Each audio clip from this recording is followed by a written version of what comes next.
Chapter 3. The Planter. How 7% of a section within a nation ruled 5 million white people and owned 4 million black people, and sought to make agriculture equal to industry through the rule of property without yielding political power or education to labor. 7% of the total population of the South in 1860 owned nearly 3 million of the 3,953,696 slaves. There was nearly as great a concentration of ownership in the best agricultural land. This meant that in a country predominantly agricultural, the ownership of labor, land, and capital was extraordinarily concentrated. Such peculiar organization of industry would have to be carefully reconciled with the new industrial and political democracy of the 19th century if it were to survive. Of the 5 million whites who owned no slaves, some were united in interest with the other slave owners. These were overseers, drivers, and dealers in slaves. Others were hirers of white and black labor, and still others were merchants and professional men, forming a petty bourgeois class and climbing up the planter class or falling down from it. The mass of the poor whites, as we have shown, were economic outcasts. Colonial Virginia declared its belief in natural and inalienable rights, popular sovereignty, and government for the common good, even before the Declaration of Independence. But it soon became the belief of doctrinaires, and not a single other Southern state enacted these doctrines of equality until after the Civil War. The Reconstruction constitutions incorporated them, but quite logically, South Carolina repudiated its declaration in 1895. The domination of property was shown in the qualifications for office and voting in the South. Southerners and others in the Constitutional Convention asked for property qualifications for the President of the United States, the federal judges, and senators. Most Southern state governments required a property qualification for the governor, and in South Carolina, he must be worth 10,000 pounds. Members of the legislature must usually be landholders. Plural voting was allowed as late as 1832. The requirement of the ownership of freehold land for office holders operated to the disadvantage of merchants and mechanics. In North Carolina, a man must own 50 acres to vote for senator, and in 1828, out of the 250 voters at Wilmington, only 48 had the qualifications to vote for senator. Toward the time of the Civil War, many of these property qualifications disappeared.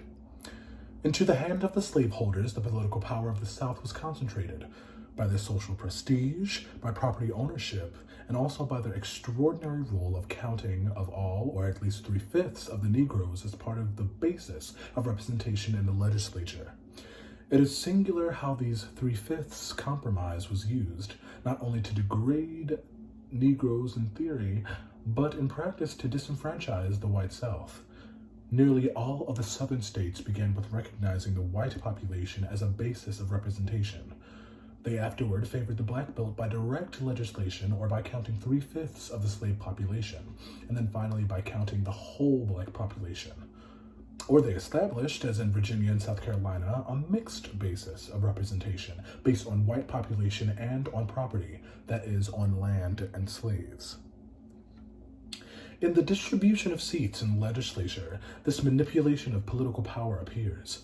In the older states, representatives were assigned arbitrarily to counties, districts, and towns with little regard to population. This was for the purpose of putting the control in the hands of wealthy planters.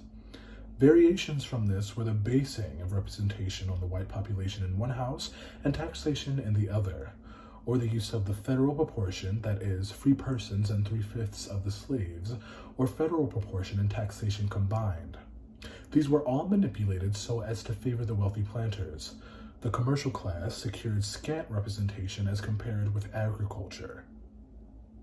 It is a fact that the political working of the state of South Carolina is in the hands of 150 to 180 men. It has taken me 6 months to appreciate the entireness of the fact, though of course I had heard it stated. In all cases, the slaveholder practically voted for himself and his slaves, and it was not until 1850, and particularly after the war, that there were signs of self-assertion on the part of the poor whites to break this monopoly of power. Alabama, for instance, in 1850, based representation in the General Assembly upon the white inhabitants after 30 years of counting the whole white and black population. Thus, the Southern planters had in their hands from 1820 to the Civil War political power equivalent to 1 or 2 million free men in the South. They fought bitterly during the early stages of Reconstruction to retain this power for the whites, while at the same time granting no political power to the blacks. Finally, and up to this day, by making good their efforts to disenfranchise the blacks, the political heirs of the planters still retain for themselves this added political representation as a legacy from slavery and a power to frustrate all third-party movements. Thus, the planters, who owned from 50 to 1,000 slaves and from 1,000 to 10,000 acres of land, came to fill the whole picture in the South, and literature and the propaganda, which is usually called history, have since exaggerated that picture. The planter certainly dominated politics and social life. He boasted of his education, but on the whole, these Southern leaders were men singularly ignorant of modern conditions and trends of their historical background. All their ideas of gentility and education went back to the days of European privilege and caste. They cultivated a surface acquaintance with literature, and they threw Latin quotations even into Congress. Some few had a cultural education at Princeton and at Yale, and to this day Princeton refuses to receive Negro students, and Yale has admitted a few with reluctance as a curious legacy from slavery. Many Southerners traveled abroad, and the fashionable European world met almost exclusively Americans from the South, and were favorably impressed by their manners, which contrasted with the gaucherie of the average Northerner. A Southerner of the upper class could enter a drawing room and carry on a light conversation, and eat according to the rules, on tables covered with silver and fine linen. They were gentlemen, according to the older and more meager connotation of the word. Southern women of the planter class had little formal education. They were trained independents, with a smattering of French and music. They affected the latest European styles, were always described as beautiful, and of course must do no work for a living except in the organization of their households. In this later work, they were assisted and even impeded by more servants than they needed. The temptations of this sheltered exotic position called the finer possibilities of womanhood into exercise only in exceptional cases. It was the woman on the edge of the inner circles and those of the struggling poor whites who sought to enter the ranks of the privileged who showed superior character. Most of the planters, like most Americans, were of humble descent, 2 or 3 generations removed. Jefferson Davis was a grandson of a poor Welsh immigrant. Yet the Southerners' assumptions impressed the North, and although most of them were descended from the same social classes as the Yankees, yet the Yankees had more recently been reinforced by immigration and were strenuous, hard-working men ruthlessly pushing themselves into the leadership of the new industry. Such folk not only loved a lord, but even the fair imitation of one. The leaders of the South had leisure for good breeding and high living, and before them Northern society abased itself and flattered and fawned over them.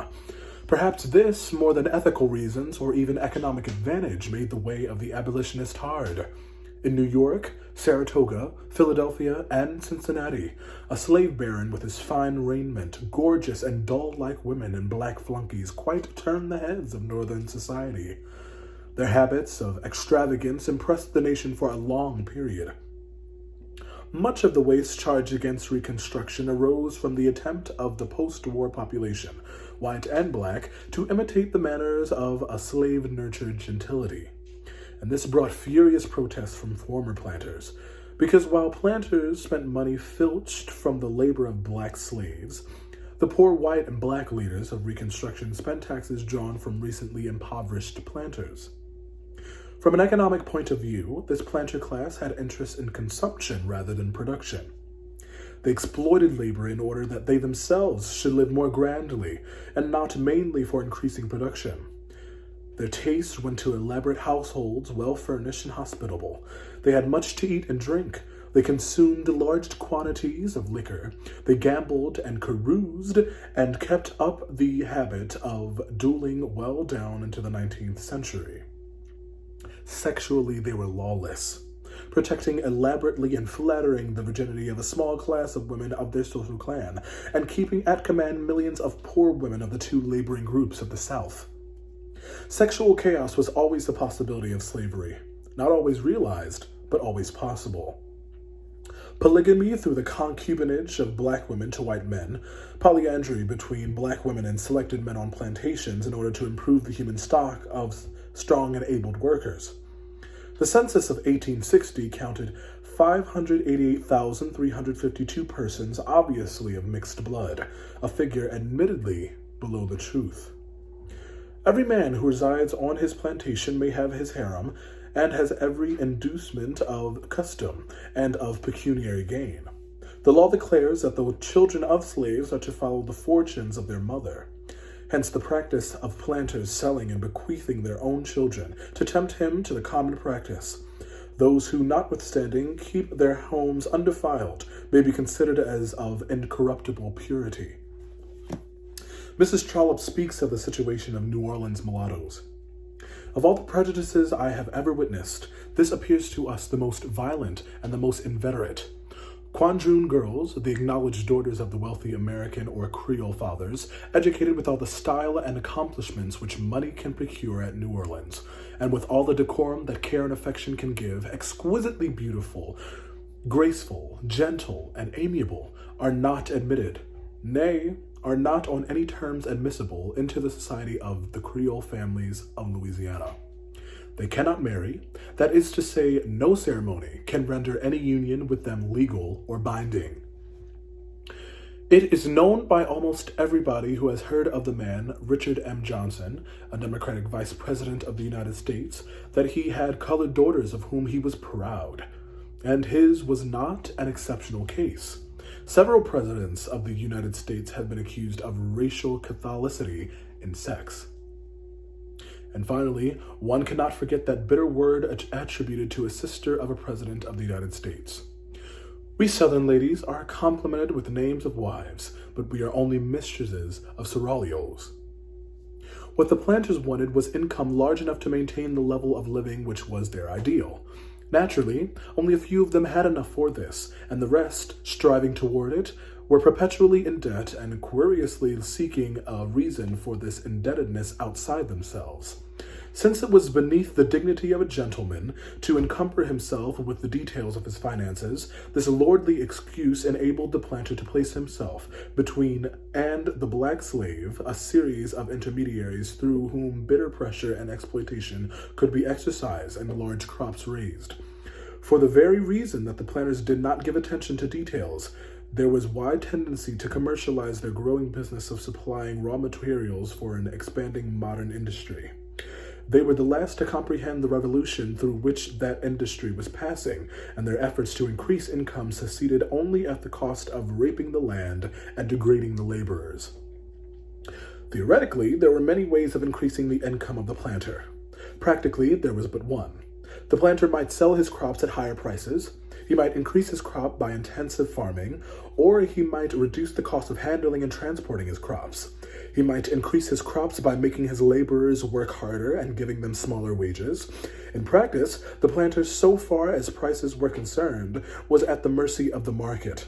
Merchants and manufacturers, by intelligence and close combination, set the current prices of raw material. Their power thus exercised over agriculture was not unlimited, but it was so large, so continuous, and so steadily and intelligently exerted that it gradually reduced agriculture to a subsidiary industry whose returns scarcely supported the farmer and his labor. The Southern planter in the 50s was in a key position to attempt to break and arrest the growth of this domination of all industry by trade and manufacture. But he was too lazy and self-indulgent to do this, and he would not apply his intelligence to the problem. His capitalistic rivals of the North were hard-working, simple-living zealots devoting their whole energy and intelligence to building up an industrial system. They quickly monopolized transport and mines and factories, and they were more than willing to include the big plantations. But the planter wanted results without effort. He wanted large income without corresponding investments, and he insisted furiously upon a system of production which excluded intelligent labor, machinery, and modern methods. He toyed with the idea of local manufactures and ships and railroads, but this entailed too much work and sacrifice. The result was that Northern and European industry set prices for Southern cotton, tobacco, and sugar, which left a narrow margin of profit for the planter. He could retaliate only by more ruthlessly exploiting his slave labor so as to get the largest crops at the least expensive. He was therefore not deliberately cruel to his slaves, but he had to raise cotton enough to satisfy his pretensions and self-indulgence, even if it brutalized and commercialized his labor. Thus, slavery was the economic lag of the 16th century carried over into the 19th century, and bringing by contrast and by friction moral lapses and political difficulties. It has been estimated that the Southern states had, in 1860, $3 billion invested into slaves, which meant that slaves and land represented the mass of their capital. Being generally convinced that Negroes could only labor as slaves, it was easy for them to become further persuaded that slaves were better off than white workers and that the South had a better labor system than the North, with extraordinary possibilities in industrial and social development. The argument went like this. Raw material like cotton, tobacco, sugar, rice, together with other foodstuffs, formed the real wealth of the United States and were produced by the Southern states. These crops were sold all over the world and were in such demand that the industry of Europe depended upon them. The trade with Europe must be kept open so that the South might buy at the lowest prices such manufactured goods as she wanted, and she must oppose all Northern attempts to exalt industry at the expense of agriculture. The North might argue cogently that industry and manufacture could build up in the United States a national economy. Writers on economics began in Germany and America to elaborate and insist upon the advantages of such a system, but the South would have none of it. It meant not only giving the North a new industrial prosperity, but doing this at the expense of England and France, and the Southern planters preferred Europe to Northern America. They not only preferred Europe for social reasons and for economic advantages, but they sensed that the new power of monopolizing and distributing capital through a national banking system, if permitted in the North in an expanding industry, would make the North an even greater financial dictator of the South than it was at the time. The South voiced for the Southern farmer in 1850 words almost identical with those of the Western farmer 75 years later. All industry, declared one Southerner, is getting legislative support against agriculture, and thus the profits are going to manufacture and trade, and these concentrated in the North stand against the interests of the South. It cannot perhaps be proven that the Southern planter, had he been educated in economics and history, and had he known the essential trends of the modern world, could have kept the Industrial Revolution from subordinating agriculture and reducing it to its present vassalage to manufacturing. But it is certain that an enlightened and far-seeing agrarianism under the peculiar economic circumstances of the United States during the first half of the 19th century could have essentially modified the economic trend of the world. The South, with free rich land and cheap labor, had the monopoly of cotton, a material in universal demand. If the leaders of the South, while keeping the consumer in mind, had turned more thoughtfully to the problem of the American producer and had guided the production of cotton and food so as to take every advantage of new machinery and modern methods in agriculture, they might have moved forward with manufacture and been able to secure an approximately large amount of profit. But this would have involved yielding to the demands of modern labor, opportunity for education, legal protection of women and children, regulation of the hours of work, steadily increasing wages, and the right to some voice in the administration of the state, if not in the conduct of industry. The South had but one argument against following modern civilization and this yielding to the demand of laboring humanity. It insisted on the efficiency of Negro labor for ordinary toil and on its essential equality in physical condition with the average labor of Europe and America.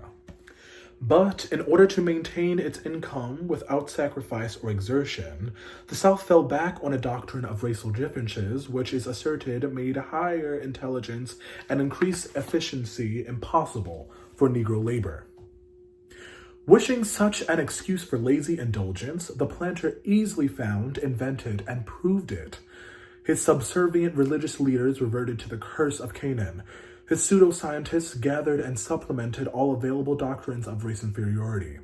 His scattered schools and pedantic periodicals repeated these legends until, for the average planter born after 1840, it was impossible not to believe that all valid laws in psychology, economics, and politics stopped with the Negro race. The espousal of such doctrine of Negro inferiority by the South was primarily because of economic motives and the interconnected political urge necessary to support slave industry. But to the watching world, it sounded like the carefully thought out result of experience and reason. And because of this, it was singularly disastrous for modern civilization in science and religion, in art and government, as well as in industry. The South could say that the Negro, even when brought into modern civilization, could not be civilized, and that, therefore, he and the other colored peoples of the world were so far inferior to the whites that the white world had a right to rule mankind for their own selfish interests. Never in modern times has a large section of a nation so used its combined energies to the degradation of mankind. The hurt to the Negro in this era was not only his treatment in slavery, it was the wound dealt to his reputation as a human being. Nothing was left. Nothing was sacred. And while the best and more cultivated and more humane of the planters did not themselves always repeat the calumny, they stood by, consenting by silence, while blatherskites and things about Negroes too cruelly untrue to be the word of civilized man. Not only then, in the 40s and 50s, did the word Negro lose its capital letter, but African history became the tale of degraded animals and subhuman savages, where no vestige of human culture found foothold. This, a basis in reason, philanthropy, and science was built up for Negro slaves. Judges on the bench declared that Negro servitude was to last, if the apocalypse be not an era until the end of time. The Atlanta Daily Intelligencer of January 9th, 1860 said, "We can't see for the life of us how anyone understanding fully the great principle that underlies our system in involuntary servitude can discover any monstrosity in subjecting a Negro to slavery of a white man. We contend, on the contrary, that the monstrosity, or at least the unnaturalness in this matter, consists in finding Negroes anywhere in white communities not under the control of whites. Whenever we see a Negro, we presuppose a master, and if we see him in what is commonly called a free state, we consider him out of his place. This matter of manumission or emancipation, now thank heaven less practiced than formerly, is a species of false philanthropy, which we look upon as a cousin german to abolitionism, bad for the master, worse for the slave. Beneath this educational and social propaganda lay the undoubted evidence of the planter's own expenses. He saw ignorant and sullen labor deliberately reducing his profits. In fact, he always faced the negative attitude of the general strike. Open revolts of slaves' refusal to work could be met by beating and selling to the harsher methods of the Deep South and Southwest as punishment. Running away could be curbed by law and police, but nothing could stop the dogged slave from doing just as little and as poor work as possible. All observers spoke of the fact that the slaves were slow and churlish, that they wasted material and malingered at their work. Of course they did. This was not racial, but economic. It was the answer of any group of laborers forced down the last ditch. They might be made to work continuously, but no power could make them work well. If the European or northern laborer did not do his work properly or fast enough, he would lose his job. The black slave could not lose his job. If the northern laborer got sick or injured, he was discharged, usually without compensation. The black slave could not be discharged and had to be given some care in sickness, particularly if he represented a valuable investment. The Northern and English employer could select workers in the prime of life and did not have to pay children too young to work or adults too old. The slave owner had to take care of children and old folk, and while this did not cost much on a farm or entail any great care, it did seriously cut down the proportion of his effective laborers, which could only be balanced by the systematic labor of women and children. The children ran loose with only the most general control, getting their food with other slaves. The old folk foraged for themselves. Now and then they were found dead of neglect, but usually there was no trouble in their getting at least food enough to live and some rude shelter. The economic difficulties that thus faced the planter in exploiting the black slave were curious.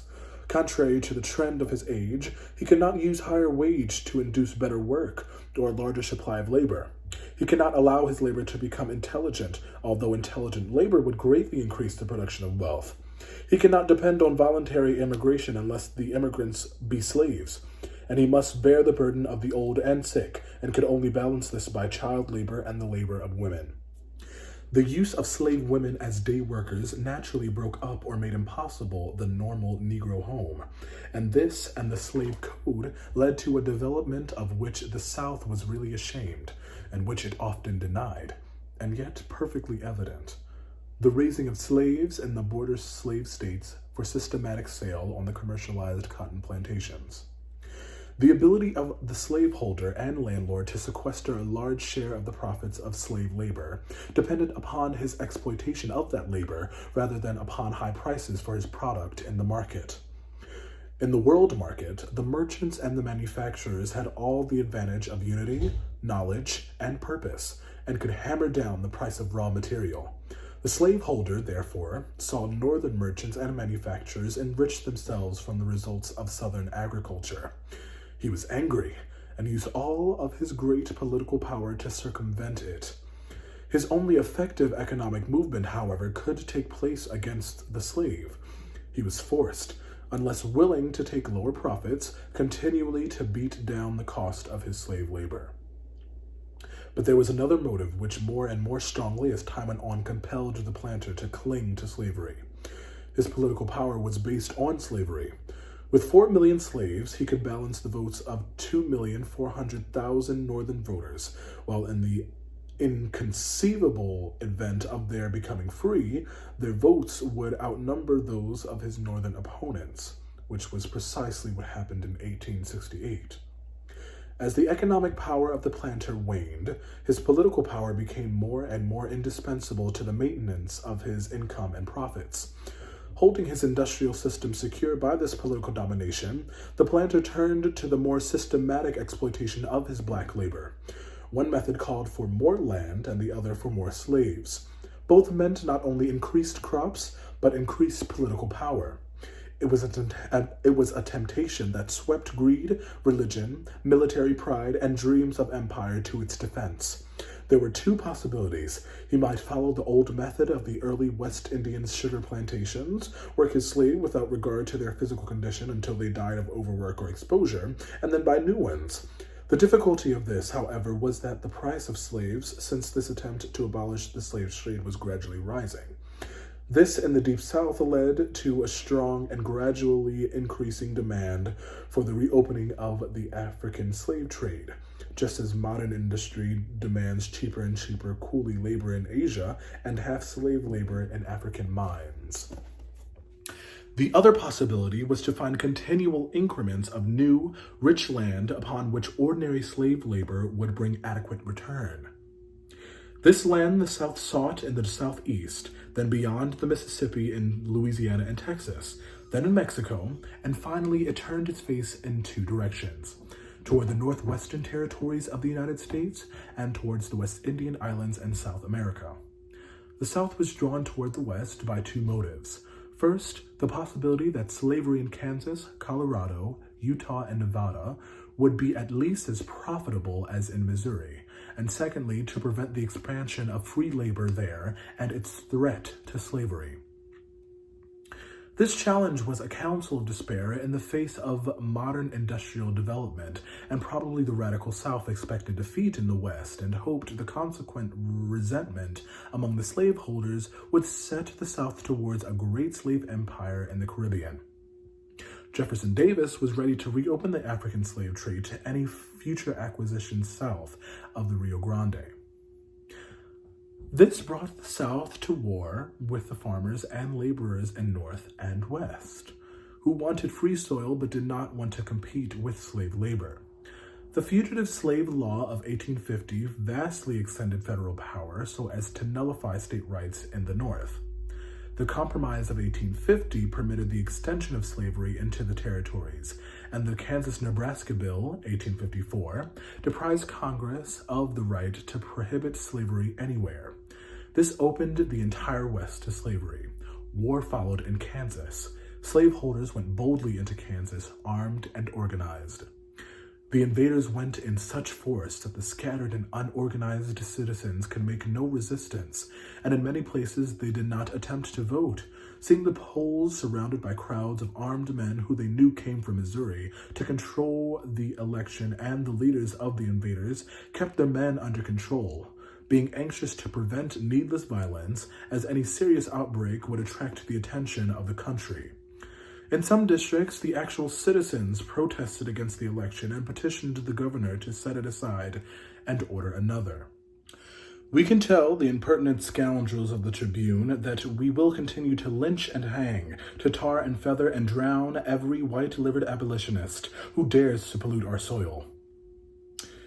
Shut out from the United States territories by the Free Soil movement, the South determined upon secession with the distinct idea of eventually expanding into the Caribbean. There was, however, the opposition in the border states. The employers of labor in the border states had found a new source of revenue. They did not like to admit it. They surrounded it with a certain secrecy, and it was exceedingly bad taste for any Virginia planter to have it indicated that he was deliberately raising slaves for sale, and yet that was a fact. In no respect are the peculiar psychological differences of the planters better illustrated than with regard to the interstate slave trade. The theory was clear and lofty. Slaves were a part of the family. My people, George Washington called them. Under ordinary circumstances, they were never to be alienated, but supported during good behavior and bad punished, and corrected for crime and misdemeanor, rewarded for good conduct. It was the patriarchal clan translated into modern life with social, religious, economic, and even blood ties. This was the theory, but as a matter of fact, the cotton planters were supplied with laborers by the border states. A laboring stock was deliberately bred for illegal sale.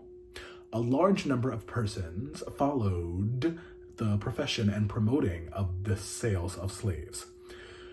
There were markets and quotations, and the stream of black labor, moving continuously into the South, reached yearly into the thousands. Notwithstanding these perfectly clear and authenticated facts, the planter persistently denied them. He denied that there was any considerable interstate sale of slaves.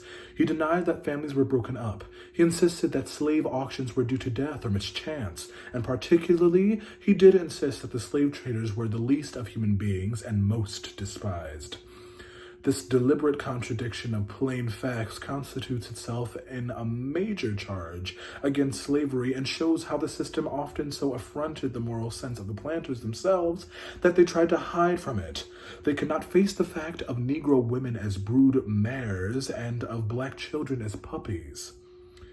Indeed, while speaking of the planters as one essential unvarying group, there is evidence that the necessities of their economic organization were continually changing and deteriorating their morale and pushing forward ruder, noisier, less cultivated elements than characterized the Southern gentlemen of early days.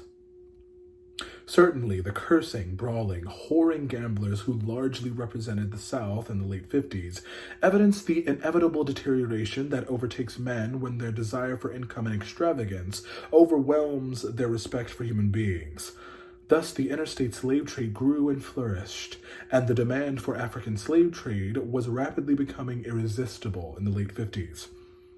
From 50 to 80,000 slaves went from border states to the lower South in the last decade of slavery. One planter frankly said that he calculated that the moment a colored baby was born, it was worth to him $300. So far as possible, the planters in selling off their slaves avoided the breaking up of families, but they were facing flat economic facts. The persons who were buying slaves in the Cotton Belt were not buying families. They were buying workers, and thus by economic demand, families were continually and regularly broken up. The father was sold away, the mother and the half-grown children separated, and sometimes smaller children were sold. One of the subsequent tragedies of the system was the frantic efforts before and after emancipation of Negroes hunting for their relatives throughout the United States. A Southerner wrote to Olmsted, "In the states of Maryland, Virginia, North Carolina, Kentucky, Tennessee, and Missouri, as much attention is paid to the breeding and growth of Negroes as to that of horses and mules. Further south, we raise them both for use and for market. Planters command their girls and women, married or unmarried, to have children, and I have known a great many Negro girls to be sold off because they did not have children. A breeding woman is worth from 1/6 to 1/4 more than one that does not breed. Sexual chaos arose from economic motives. The deliberate breeding of a strong, big field hand stock could be carried out by selecting proper males and giving them the run of the likeliest female. This in many border states became a regular policy and fed the slave trade.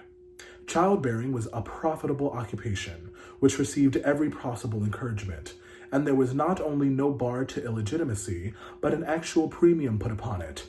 Indeed, the word was impossible of meaning under the slave system. Moncure D. Conway, whose father was a slaveholder near Fredericksburg, Virginia, wrote, "As a general thing, the chief pecuniary resource in the border states is the breeding of slaves, and I grieve to say that there's too much ground for the charges that generate licentiousness among the slaves for the purpose of a large increase is compelled by some masters and encouraged by many. The period of maternity is hastened, the average youth of Negro mothers being nearly 3 years earlier than that of any free race, and an old maid is utterly unknown among the women." J.E. Carness, the English economist, in his passage with Mr. McElroy on this subject, computed from reliable data that Virginia had bred and exported to the cotton states between the years of 1840 and 1850 no less than 100,000 slaves, which at 500 per head would have yielded her $50 million. The law sometimes forbade the breaking up of slave families, but not one of these prohibitions, save those of Louisiana, and they but slightly in any way referred to or hampered the owner of an encumbered slave property. He might sell or pawn or mortgage or give it away according to profit or whim, regardless of age or kinship. Elsewhere in the typical South, in Virginia, North Carolina, South Carolina, Tennessee, Arkansas, and Texas, there seems to have been no restriction of any sort against separating mothers and children, or husbands and wives, or selling children of any age. Slavery was indeed a peculiar institution. The slave-trading border states, therefore, in their own economic interest, frantically defended slavery, yet opposed the reopening of the African slave trade to which the Southern South was becoming more and more attracted. This slave trade has curious psychological effects upon the planter. When George Washington sold a slave to the West Indies for 1 hogshead of best rum and molasses and sweetmeats, it was because this fellow is both a rogue and a runaway. Thus, tradition grew up that the sale of a slave from a gentleman's plantation was for special cause. As time went on and slavery became systematized and commercialized under the Cotton Kingdom, this was absolutely untrue. The buying or selling of slaves was not viewed as having any taint of hated slave trading, yet it early became a fully credited tradition, implicitly accepted generation after generation, that all traders were hasted. The sacrifices necessary for economic advance, Southern planters were on the whole too selfish and too provincial to make. They would not in any degree curtail consumption in order to furnish at least part of the necessary increase of capital and make dependence upon debt to the North and to Europe less necessary. They did not socialize the ownership of the slave on any large scale or educate him in technique. They did not encourage local or auxiliary industry or manufacture, and thus make it possible for their own profit to exploit white labor and give it an economic foothold. This would have involved, to be sure, increased recognition of democracy, and far from yielding to any such inevitable development, the South threw itself into the arms of a reaction at least 2 centuries out of date. Governor McDuffie of South Carolina called the laboring class, bleached or unbleached, a dangerous element in the population. A curious argument appeared in the Charleston Mercury of 1861. Within 10 years past, as many as 10,000 slaves have been drawn away from Charleston by the attractive prices of the West, and white laborers from abroad have come to take their places. These laborers have every disposition to work above the slave, and if there were opportunity, would be glad to do so. But without such opportunity, they come into competition with him. They are necessarily restive to the contact. Already there is disposition to exclude him from the trades, from public works, from drays, and the tables of the hotels. He is even now excluded to a great extent, and when more laborers shall come in great numbers to the South, they will still more increase the tendency to exclusion.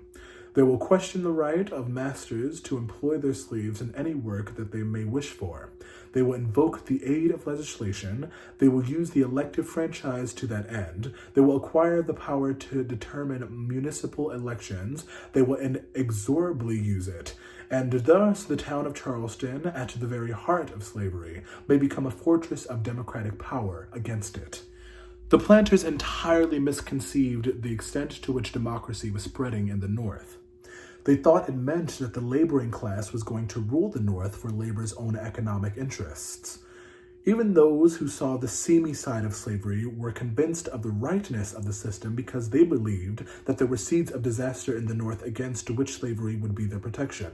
Indications that these are already beginning to be felt or anticipated by prophetic minds, they think they see in the demands for land limitation, in the anti-rent troubles, in strikes of workmen, in the distress of immigrants at the eddies of their current, in diseased philanthropy and radical democracy, and in the progress of socialistic ideas in general.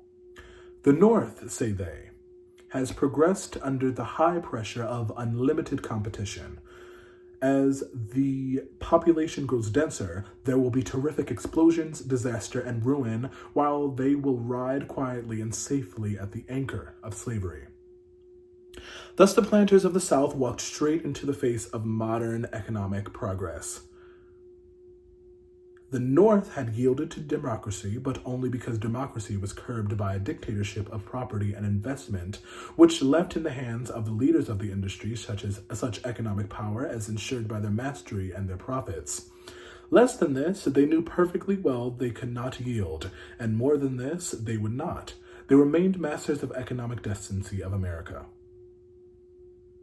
They remained masters of the economic destiny of America. In the South, on the other hand, the planters walked in quite the opposite direction, excluding the poor whites from nearly every economic foothold with apparently no conception of the danger of these 5 million workers who, in time, overthrew the planters and utterly submerged them after the Civil War. And the South was equally determined to regard its 4 million slaves as a class of submerged workers, and to this ideal they and their successors still cling. Calhoun once said, with perfect truth, "There has never yet existed a wealthy and civilized society in which one portion of the community did not, in point of fact, live on the labor of the other." Governor McDuffie of South Carolina said, "God forbid that my descendants in the remotest generations should live in any other than a community having the institution of domestic slavery."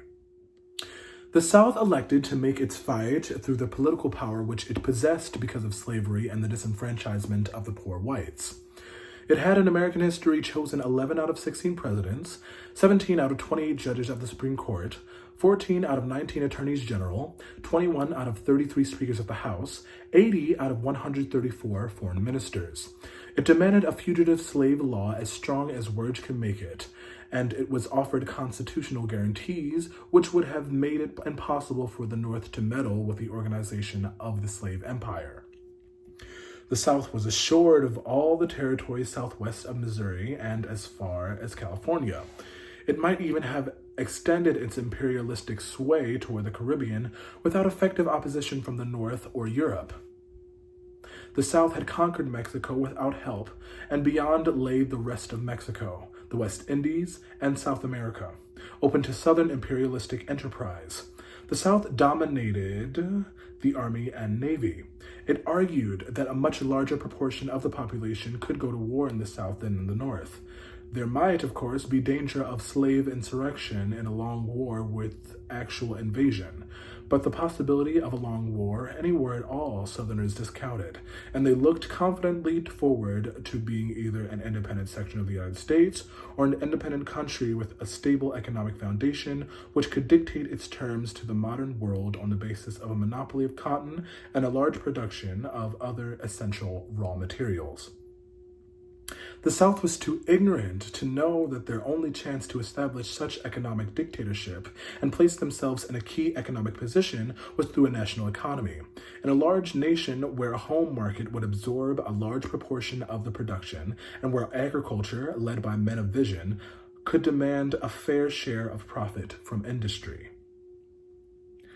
When, therefore, the planters surrendered this chance and went to war with the machine to establish agriculture independence, they lost because of their internal weakness. Their whole labor class, black and white, went into economic revolt. The breach could only have been healed by making the same concessions to labor that France, England, Germany, and the North had made. There was no time for such change in the midst of war. Northern industry must, therefore, after the war, make the adjustments with labor with Southern agriculture refused to make. But the loss which agriculture sustained through the stubbornness of the planters led to the degradation of agriculture through the modern world. Due to the stubbornness of the South and the capitalism of the West, we have had built up in the world an agriculture with a minimum of machines and new methods conducted by ignorant labor and producing raw materials used by industry equipped with the machines and intelligent labor and conducted by shrewd businessmen. The result has been that a disproportionate part of the profit of organized work has gone to industry, while the agricultural laborer has descended toward slavery. The West, instead of becoming a country of peasant proprietors who might have counteracted this result, surrendered itself hand and foot to capitalism and speculation in land. The abolition of American slavery started the transportation of capital from white to black countries where slavery prevailed, with the same tremendous and awful consequences upon the laboring class of the world which we see about us today.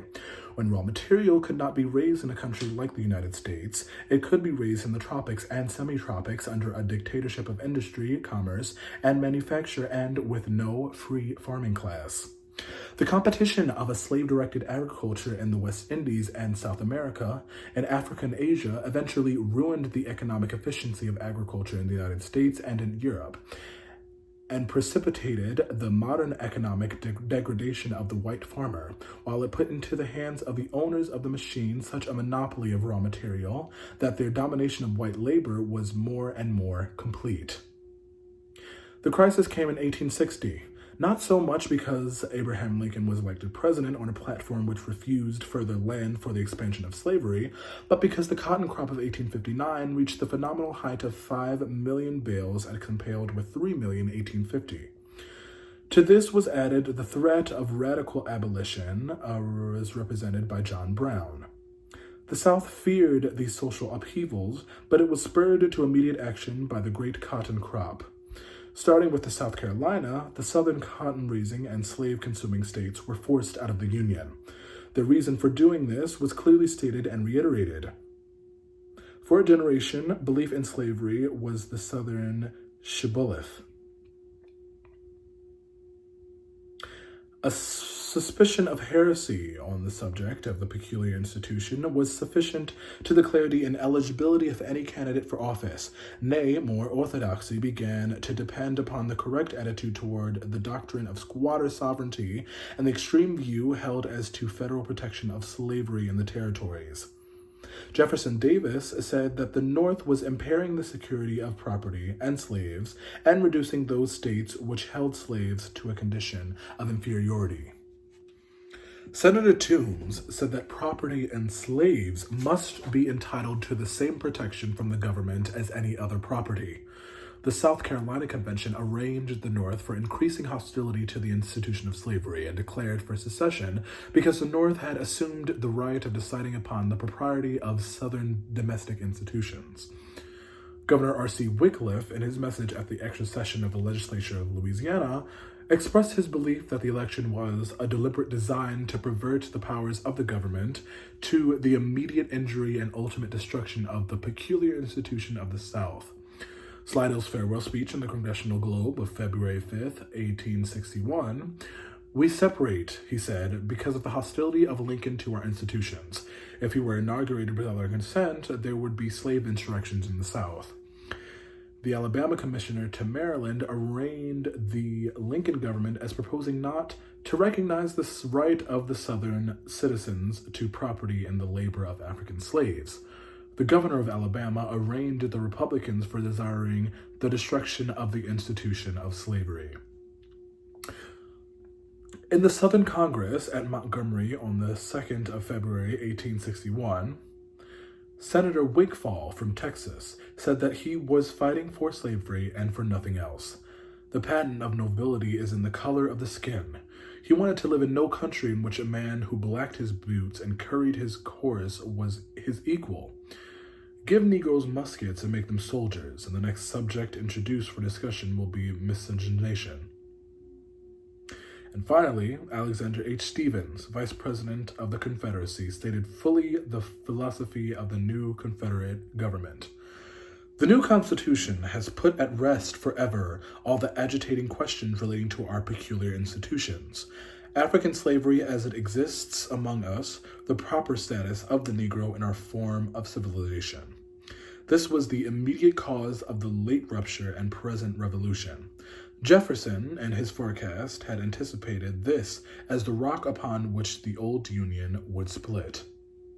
He was right. What was conjecture with him is now a realized fact, but whether he fully comprehended the great truth upon which that rock stood and stands may be doubted. The prevailing ideas entertained by him and most of the leading statesmen at the time of the formation of the old Constitution were that the enslavement of the African was in violation of the laws of nature, and that it was wrong in principle socially, morally, and politically. It was an evil they knew not well how to deal with, but the general opinion of the men of that day was that, somehow or another, in the order of Providence, the institution would be evanescent and pass away. Those ideas, however, were fundamentally wrong. They rested upon the assumption of the equality of races. This was an error. It was sandy foundation, and the idea of government built upon it, when the storm came and the winds blew, it fell. Our new government is founded upon exactly the opposite idea. Its foundations are laid, its cornerstone rests upon the great truth that the Negro is not equal to the white man, that slavery, subordination to the superior race, is his natural and normal condition. This, our new government, is the first in the history of the world based upon this great physical and moral truth. This truth has been slow in the process of its development, like all other truths in the various departments of science. It has been so even among us. Many who hear me perhaps can recollect well that this truth was not generally admitted even within their day. Now, they are universally acknowledged. May we not, therefore, look with confidence to the ultimate universal acknowledgement of the truths upon which our system rests.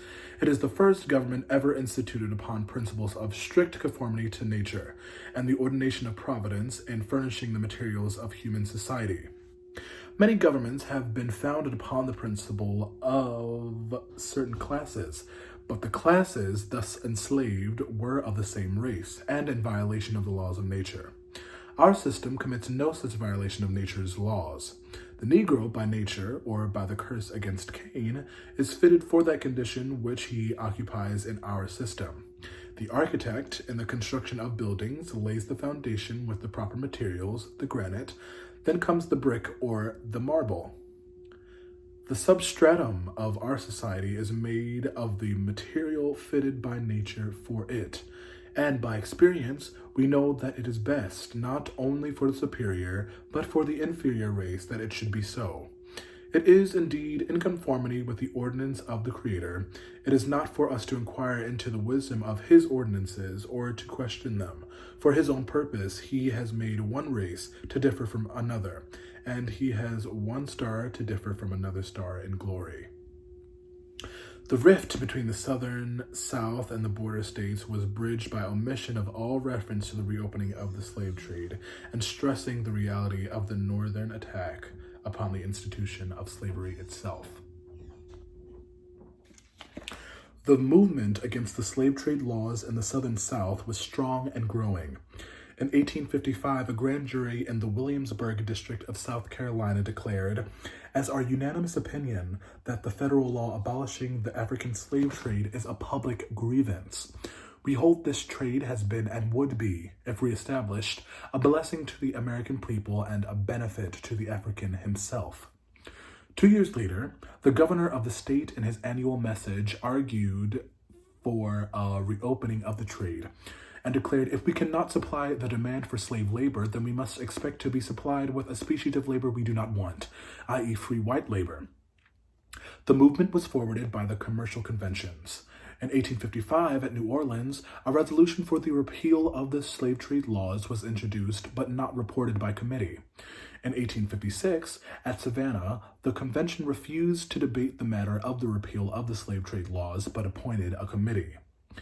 At the convention at Knoxville in 1857, a resolution declaring it inexpedient to reopen the trade was voted down. At Montgomery in 1858, a committee presented an elaborate majority report declaring it expedient and proper that the foreign slave trade should be reopened. After debate, it was decided that it was inexpedient for any single state to attempt to reopen the slave trade, while that state is one of the United States of America. Finally, at Vicksburg in 1859, it was voted 40-19 that all laws, state or federal, prohibiting the African slave trade ought to be repealed. Both the provisional and permanent constitutions of the Confederate States forbade the importation of Negroes from foreign countries, except the slave-holding states or territories of the United States of America. Nevertheless, the foreign ministers of the Confederate States were assured that while the Confederate government had no power to reopen the slave trade, the states could, if they wanted to, and that the ministers were not to discuss any treaties to prohibit the trade. Thus, the planters led the South into war, carrying the 5 million poor whites blindly with them and standing upon a creed which opposed the free distribution of government land, which asked of the expansion of slave territory for restricted functions of the national government and for the perpetuity of Negro slavery. What irritated the planter and made him charge the North and liberal Europe with hypocrisy was the ethical implications of slavery. He was kept explaining a system of work which he insisted was no different in essence from that in vogue in Europe and the North. They and he were all exploiting labor. He did it by individual right, they did it by state law. They called their labor free, but after all, the laborer was only free to starve if he did not work on their terms. They called his laborer a slave when his master was responsible for him from birth to death. The Southern argument had strong backing in the commercial North. Lawyer O'Connor of New York expressed amid applause that a calm, reasoned estimate of the Negro in 1859 which pervaded the North. Now, gentlemen, nature itself has assigned his condition of servitude to the Negro. He has the strength and is fit to work, but nature which gave him this strength denied him both the intelligence to rule and the will to work.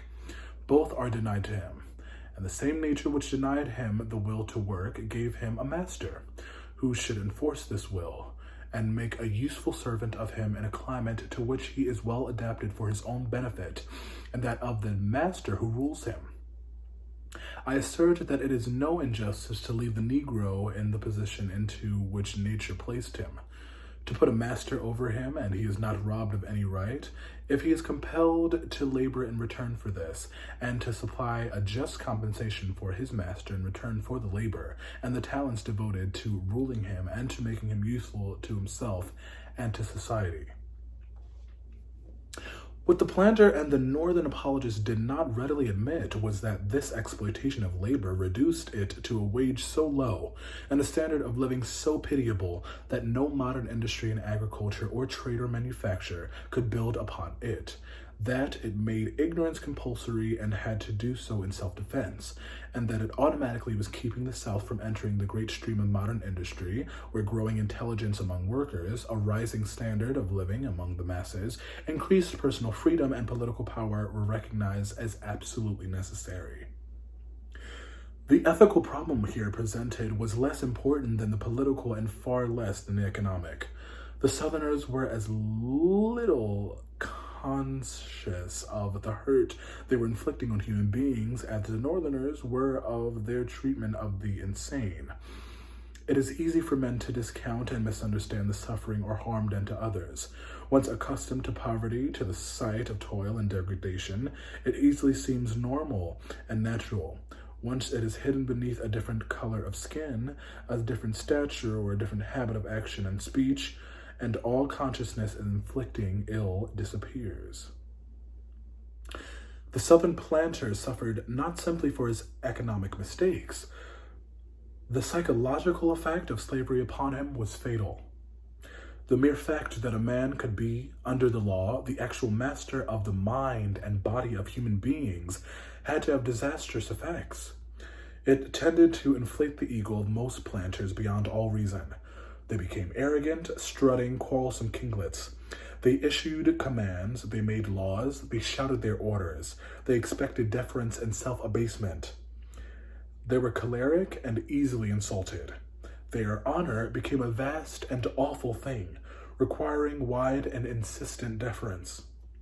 Such of them as were inherently weak and inefficient were all the more easily angered, jealous, and resentful, while the few who were superior physically or mentally conceived no bounds to their power and personal prestige. As the world had long learned, nothing is so calculated to ruin human nature as absolute power over human beings. On the other hand, the position of such power did not and could not lead to its continued tyrannical exercise. The tyrant could be kind and congenial. He could care for his chattels like a father. He could grant indulgence and largesse. He could play with power and find tremendous satisfaction in its benevolent use. Thus, economically and morally, the situation of the planter became intolerable. What was needed was the force of great public opinion to make him see his economic mistakes and the moral debauchery that threatened him. But here again in the planter class, no room was made for the reformer, the recalcitrant. The men who dared such thought and act were driven out or suppressed with a virulent tyranny reminiscent of the Inquisition and the Reformation. For these, there was the same peculiar way of escape as lay before the slave. The planter who could not stand slavery followed the poor whites who could not stand Negroes. They followed the Negro who also could not stand slavery into the North. And there, removed from immediate contact with the evils of slavery, the planter often became the copperhead and theoretical champion of a system which he could not himself endure. Frederick Douglass thus summed up the objects of the white planter. I understand this policy to comprehend 5 cardinal objects. They are these. First, the complete suppression of all anti-slavery discussion. Second, the expatriation of the entire free people of color from the United States. Number 3, the unending perpetuation of slavery in this republic. Fourth, the nationalization of slavery to the extent of making slavery respected in every state of the Union. Fifth, the extension of slavery over Mexico and the entire South American states. The whole system and plan of development failed, and it failed of its own weakness. Unending effort has gone into painting the claims of the Old South, its idyllic beauty and social charm. But the truth is inexorable. With all its fine men and sacrificing women, its hospitable homes and graceful manners, the South turned the most beautiful section of the nation into a center of poverty and suffering, of drinking, gambling, and brawling, an abode of ignorance among black and white more abysmal than in any modern land, and a system of industry so humanely unjust and economically inefficient that if it had not committed suicide in civil war, it would have disintegrated of its own weight. With the Civil War, the planters died as a class. We still talk as though the dominant social class in the South persisted after the war, but it did not. It disappeared. Just how quickly and in what manner the transformation was made, we do not know. No scientific study of the submergence of the remainder of the planter class into the ranks of the poor whites and the corresponding rise of a portion of the poor whites into the dominant portion of landholders and capitalists have been made. Of the names of prominent Southern families in the Congress in 1860, only 2 appear in 1870, 5 in 1880. Of 90 prominent names in 1870, only 4 survived in 1880.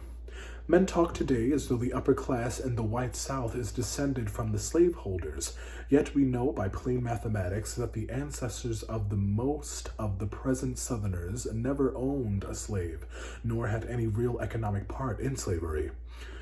The disaster of war disseminated the planters.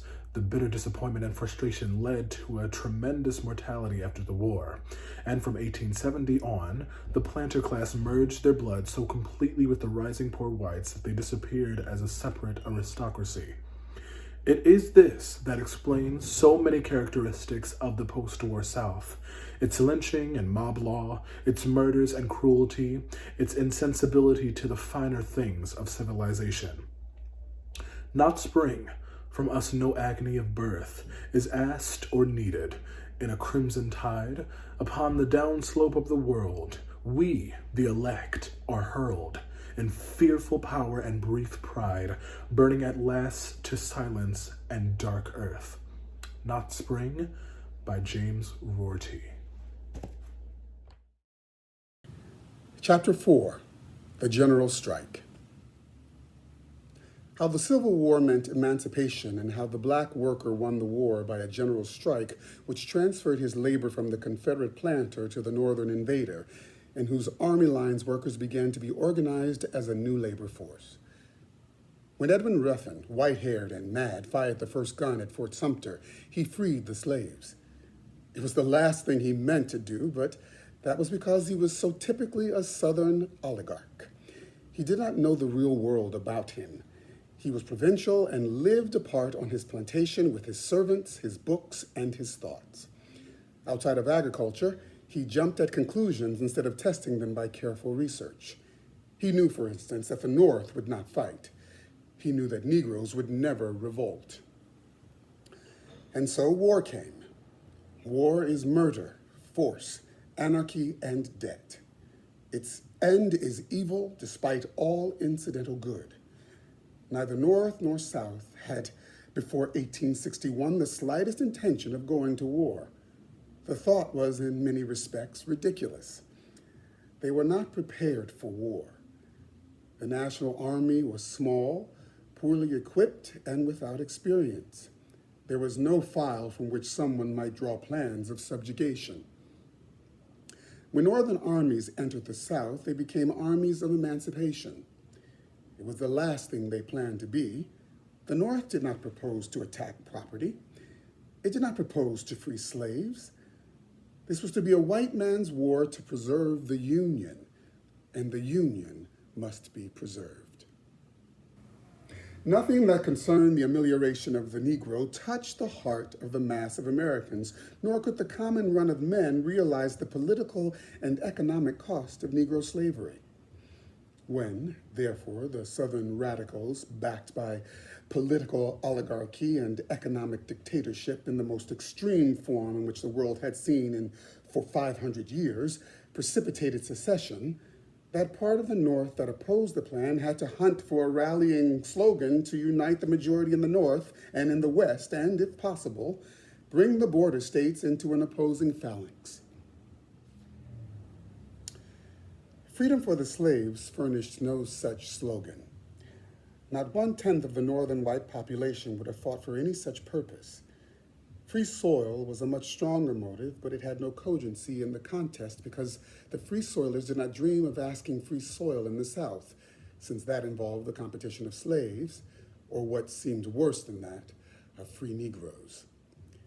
On the other hand, the tremendous economic ideal of keeping this great market for goods, the United States, together, with all its possibilities of agriculture, manufacture, trade, and profit, appealed to both the West and the North.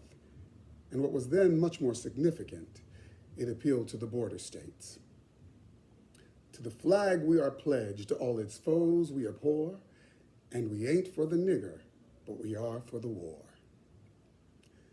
The border states wanted the Cotton Belt in the Union so they could sell it their surplus slaves, but they also wanted to be in the same union with the North and West, where the profit of trade was large and increasing. The duty then of saving the Union became the great rallying cry of a war which for a long time made the border states hesitate and confined secession to the far South. And yet they all knew that the only thing that really threatened the Union was slavery, and the only remedy was abolition. If, now, the far South had had trained and astute leadership, a compromise could have been made which, so far as slavery was concerned, would have held the abnormal political power of the South intact, made the slave system impregnable for generations, and even given slavery practical rights throughout the nation. Both North and South ignored in differing degrees the interests of the laboring classes. The North expected patriotism and union to make white labor fight. The South expected all white men to defend the slaveholders' property. Both North and South expected at most a sharp, quick fight and victory. More probably, the South expected to secede peaceably, and then outside the Union to impose terms which would include national recognition of slavery, new slave territory, and new cheap slaves. The North expected that after a threat and demonstration to appease its honor, the South would return with the right of slave property recognized and protected but geographically limited. Both sections ignored the Negro. To the northern masses, the Negro was a curiosity, a subhuman minstrel, willingly and naturally a slave, and treated as well as he deserved to be. He had not sense enough to revolt and help northern armies, even if northern armies were trying to emancipate him, which they were not.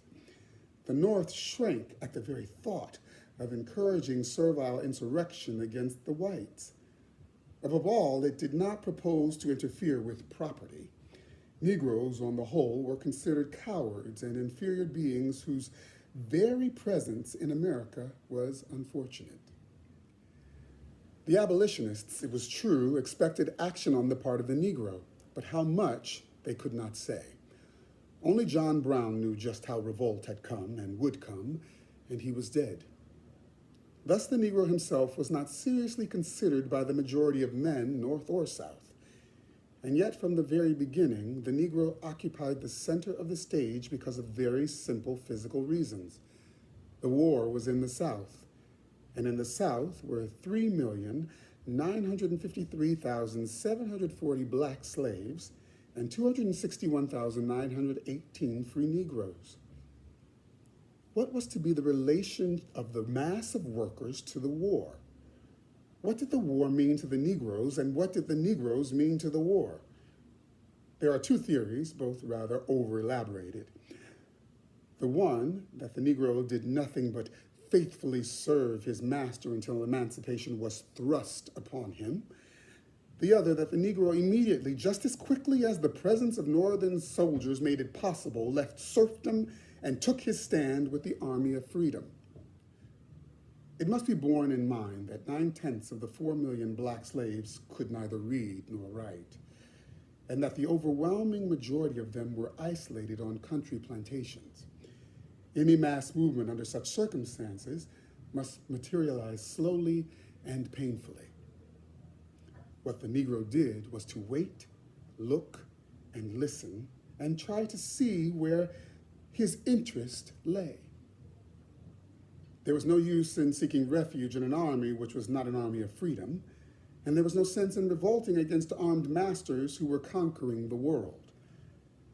As soon, however, as it became clear that the Union armies would not or could not return fugitive slaves, and that the masters with all their fume and fury were uncertain of victory, the slave entered upon a general strike against slavery by the same methods that he had used during the period of the fugitive slave.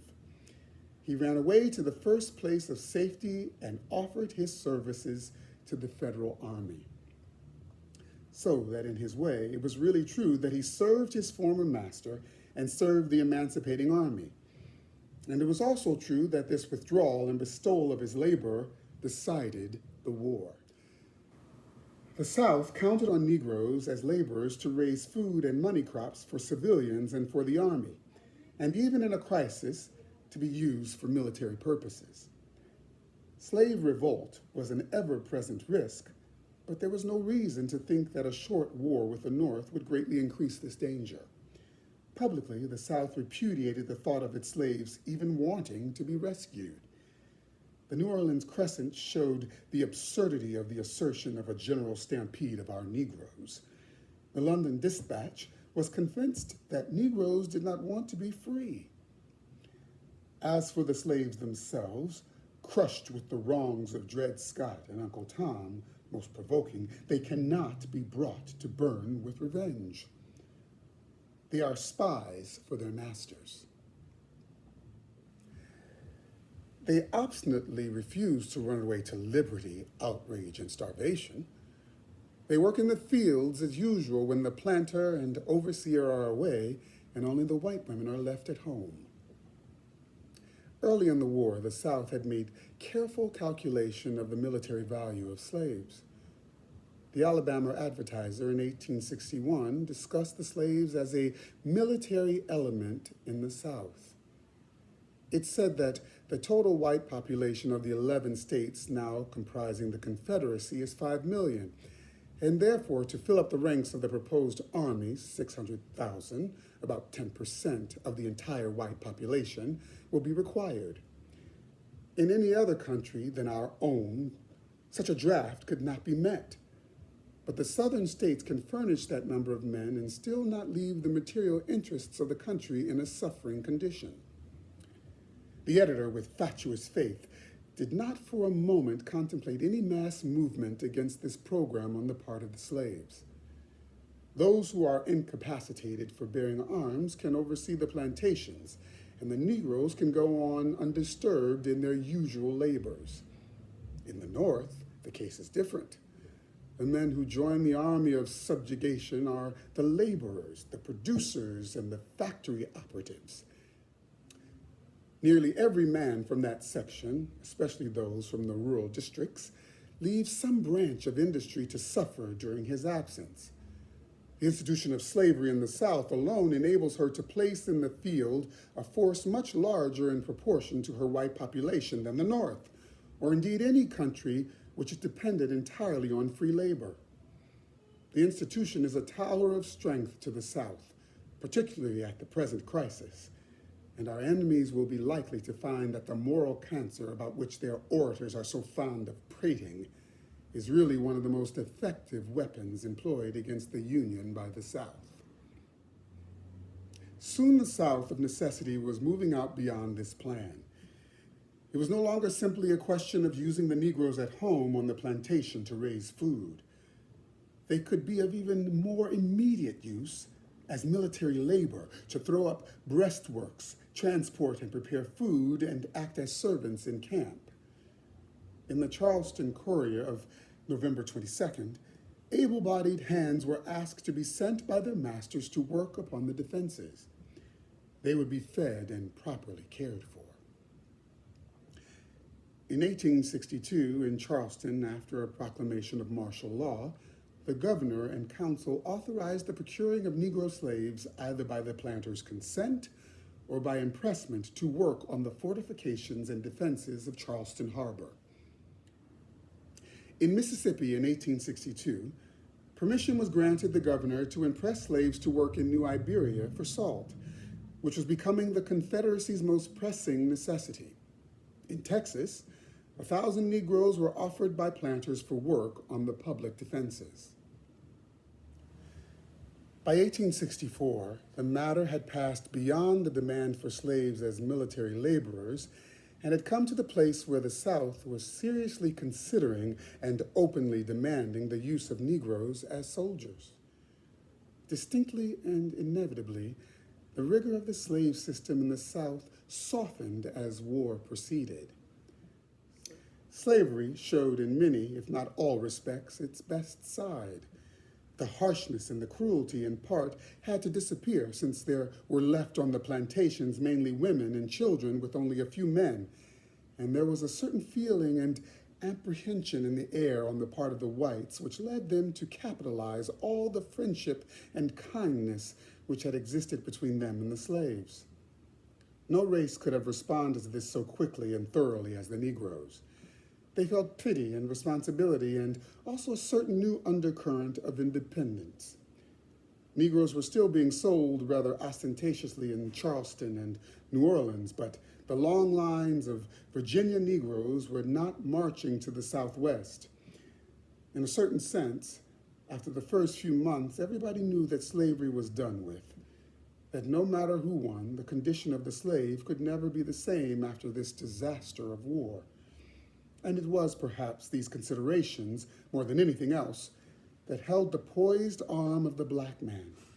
For no one knew better than the South what a Negro crazed with cruelty and oppression and beaten back to the last stand could do to his oppressor. The Southerners, therefore, were careful. Those who had been kind to their slaves assured them of the bad character of the Yankee and of their own good intentions. Thus, while the Negroes knew there were abolitionists in the North, they did not know their growth, their power, or their intentions, and they did hear on every side that the South was overwhelmingly victorious on the battlefield. On the other hand, some of the Negroes sensed what was beginning to happen. The Negroes of the cities, the Negroes who were being hired out, the Negroes of intelligence who could read and write, all began carefully to watch the unfolding of the situation. At the first gun of Sumter, the black mass began not to move, but to heave with nervous tension and watchful waiting. Even before war was declared, a movement began across the border. Just before the war, large numbers of fugitive slaves and free Negroes rushed into the North. It was estimated that 2,000 left North Carolina alone because of rumors of war. When W.T. Sherman occupied Port Royal in October 1861, he had no idea that he was beginning emancipation at one of its strategic points. On the contrary, he was very polite and said that he had no idea of interfering with slaves. In the same way, Major General Hicks, on seizing 2 counties of Virginia, was careful to order that slavery was not to be interfered with or slaves to be received into the line. Burnside went further, and as he brought his Rhode Island regiment through Baltimore in June, he courteously returned 2 Negroes who tried to run away with him. They were supposed to be slaves, although they may have been free Negroes. On the 4th of July, Colonel Pryor of Ohio delivered an address to the people of Virginia in which he repudiated the accusation that the Northern Army were abolitionists. I desire to assure you that the relation of master and servant as recognized in your state shall be respected. Your authority over that species of property shall not in the least be interfered with. To this end, I assure you that those under my command have peremptory orders to take up and hold any Negroes found running about the camp without passes from their masters. Halleck in Missouri in 1862 refused to let fugitive slaves into his lines. Burnside, Buell, Hooker, Thomas Williams and McClellan himself all warned their soldiers against receiving slaves, and most of them permitted masters to come and remove slaves found within the lines. The constant charge of Southern newspapers, Southern politicians, and their Northern sympathizers that the war was an abolition war met with constant and indignant denial. Loyal newspapers, orators, and preachers, with few exceptions, while advocating stringent measures for putting down the rebellion, carefully disclaimed any intention of disturbing the peculiar institution of the South. The Secretary of State informed foreign governments, through our ministers abroad, that this was not our purpose. President Lincoln, in his earlier messages, substantially reiterated the statement. Leading generals on entering Southern territory issued proclamations to the same effect. One even promised to put down any slave insurrection with an iron hand, while others took vigorous measures to send back the fugitives who sought refuge within their lines. In the early years of the war, if accounts do not err, during the entire period McClellan commanded the Army of the Potomac, John Brown's body was a forbidden heir among the regimental bands.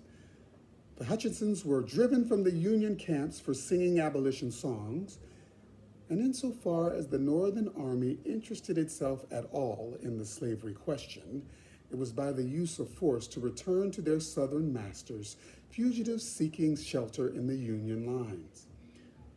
While the information they possessed, especially respecting the roads and means of communication, should have been of inestimable service to the Federals, they were not to be employed as laborers or armed as soldiers.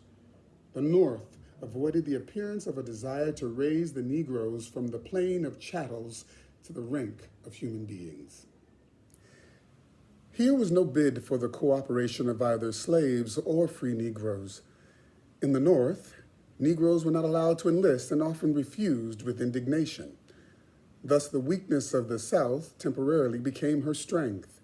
Her servile population, repulsed by Northern pro-slavery sentiment, remained at home engaged in agriculture, thus releasing her entire white population for active service in the field.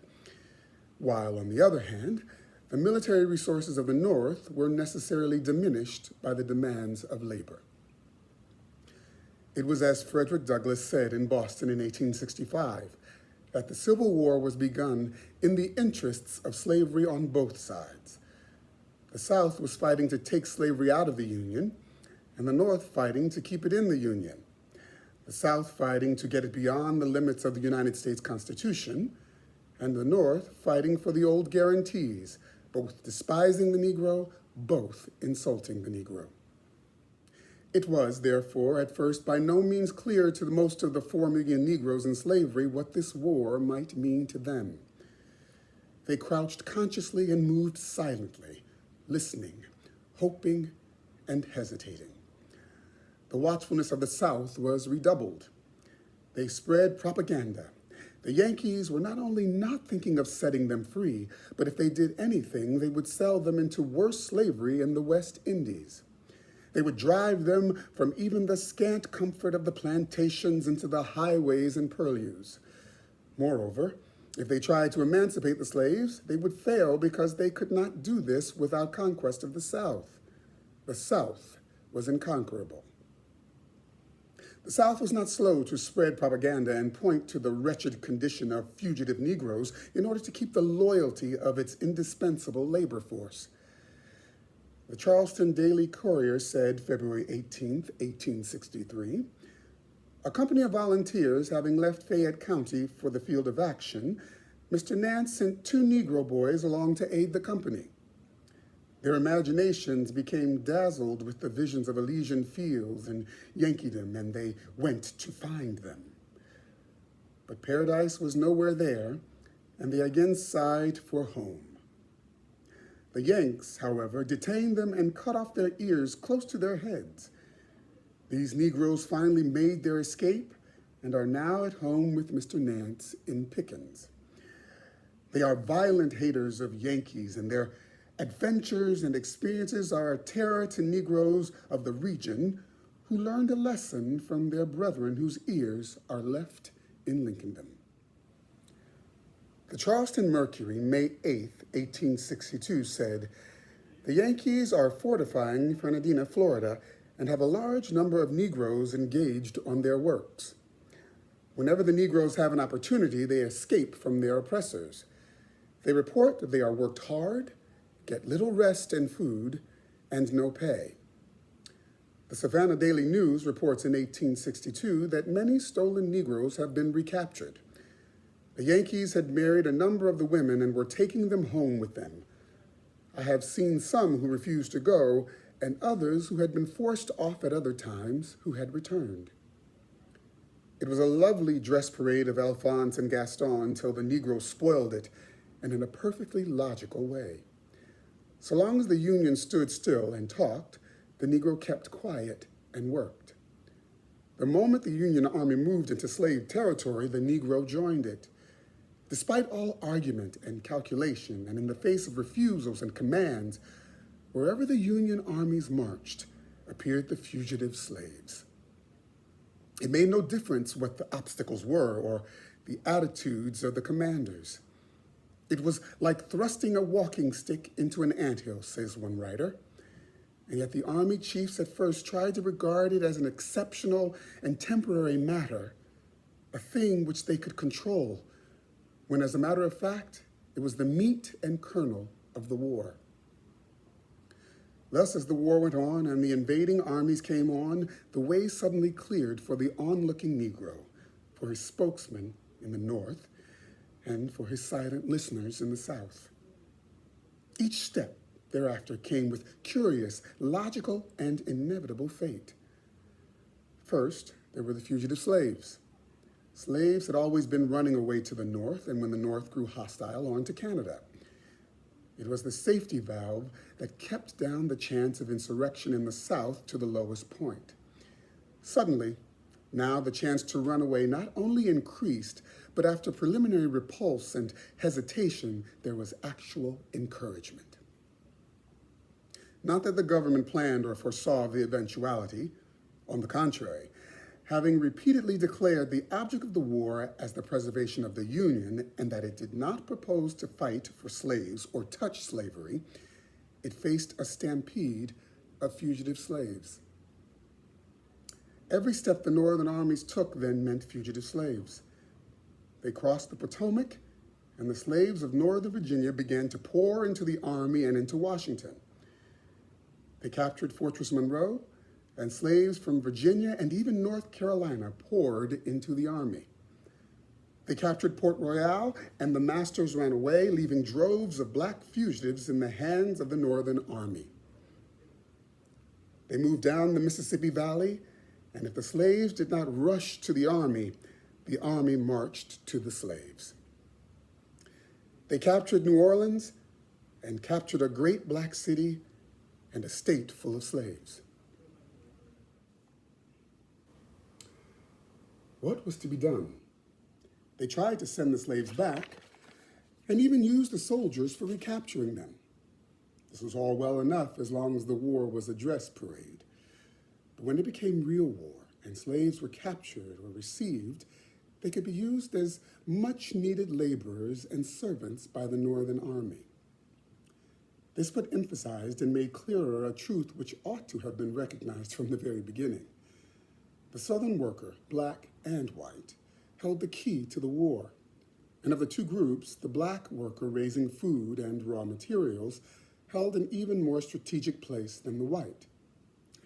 This was so clear a fact that both sides should have known it. Fremont in Missouri took the logical action of freeing slaves of the enemy round about him by proclamation, and President Lincoln just as promptly repudiated what he had done. Even before that, General Butler in Virginia, commander of the Union forces at Fortress Monroe, met 3 slaves walking into his camp from the Confederate fortifications where they had been at work. Butler immediately declared these men contraband of war and put them to work in his own camp. More slaves followed, accompanied by their wives and children. The situation here was not quite so logical. Nevertheless, Butler kept the fugitives and freed them and let them do what work they could. And his action was approved by the Secretary of War. On May 26th, only 2 days after the one slave appeared before Butler, 8 Negroes appeared. On the next day, 47 of all ages and both sexes. Each day they continued to come by 20s, 30s, and 40s until by July 30th, the number had reached 900. In a very short while, the number ran up into the thousands. The renowned fortress took the name of the Freedom Fort, to which the blacks came by means of a mysterious spiritual telegraph. In December 1861, the Secretary of the Treasury, Simon Cameron, had written, printed, and put into the mails his first report as Secretary of War without consultation with the President. Possibly he knew that his recommendations would not be approved, but he recommended the general arming of Negroes, declaring that the Federals had as clear a right to employ slaves taken from the enemy as to use captured gunpowder. This report was recalled by the President by telegraph, and the statements of the Secretary were modified. The incident aroused some unpleasantness in the cabinet. The published report finally said, persons held by rebels under such laws to service as slaves may, however, be justly liberated from their constraint and made more valuable in various employments through voluntary and compensated service than if confiscated as subjects of property. Transforming itself suddenly from a problem of abandoned plantations and slaves captured while being used by the enemy for military purposes, the movement became a general strike against the slave system on the part of all who could find opportunity. The trickling streams of fugitives swelled to a flood. Once begun, the general strike of black and white went madly and relentlessly on like some great saga. Imagine, if you will, a slave population springing from antecedent barbarism, rising up and leaving its ancient bondage, forsaking its local traditions and all the associations and attractions of the old plantation life, coming garbed in rags or in silks, with feet shod or bleeding, individually or in families and larger groups, an army of slaves and fugitives, pushing its way irresistibly toward an army of fighting men, perpetually on the defensive and perpetually ready to attack. The arrival among us of these hordes was like the oncoming of cities. There was no plan in this exodus, no Moses to lead it. Unlettered reason or the mere inarticulate decision of instinct brought them to us. Often the slaves met prejudices against their color more bitter than any they had left behind. But their own interests were identical, they felt, with the objects of our armies. A blind terror stung them, an equally blind hope allured them, and to us they come. Even before the close of 1862, many thousands of blacks of all ages, ragged, with no possessions except the bundles which they carried, had assembled at Norfolk, Hampton, Alexandria, and Washington. Others, landless, homeless, helpless, in families and in multitudes, including a considerable number of wretched white people, flocked north from Tennessee, Kentucky, Arkansas, and Missouri. All these were relieved in part by army rations, irregularly issued, and by volunteer societies of the North, which gained their money from churches and individuals in this country and abroad. In the spring of 1863, there were swarming crowds of Negroes and white refugees along the line of defense made between the armies of the North and South and reaching from Maryland to Virginia along the coast from Norfolk to New Orleans. Soldiers and missionaries told of their virtues and vices, their joy and extreme suffering. The North was moved to an extraordinary degree, and the endless bodies of workers and missionaries were organized and collected funds for materials. Rude barracks were erected at different points for the temporary shelter of the freedmen. But as soon as possible, the colonies thus formed were broken up, and the people encouraged to make individual contracts for labor upon neighboring plantations. In connection with the colonies, farms were cultivated which aided to meet the expenses. Hospitals were established at various points for the sick, of whom there were great numbers. The separation of families by the war and illegitimate birth in consequence of slavery left a great number of children practically in a state of orphanage. This was the beginning of the swarming of the slaves, of the quiet but unswerving determination of increasing numbers no longer to work on Confederate plantations and to seek the freedom of the Northern armies. Wherever the army marched, and in spite of all the obstacles, came the rising tide of slaves seeking freedom. For a long time, their treatment was left largely to the discretion of the department managers. Some welcomed them, some drove them away, some organized them for work. Gradually, the fugitives became organized and formed a great labor force for the army. Several thousand were employed as laborers, servants, and spies. A special war correspondent of the New York Tribune writes, "God bless the Negroes, say I, with earnest lips. During our entire captivity and after our escape, they were ever our firm, brave, unflinching friends. We never made an appeal to them they did not answer. They never hesitated to do us a service at the risk even of life, and under the most trying circumstances revealed a devotion and a spirit of self-sacrifice that was heroic. The magic word Yankee opened all their hearts and elicited the loftiest virtues. They were ignorant, oppressed, enslaved, but they always cherished a simple and a beautiful faith in the cause of the Union and its ultimate triumph, and never abandoned or turned aside from a man who sought food or shelter on his way to freedom." This whole move was not dramatic or hysterical. Rather, it was like the great unbroken swell of the ocean before it dashes on the reefs. The Negroes showed no disposition to strike the one terrible blow which brought black men freedom in Haiti, and which in all history had been used by all slaves and justified. There were some plans for insurrection made by Union officers.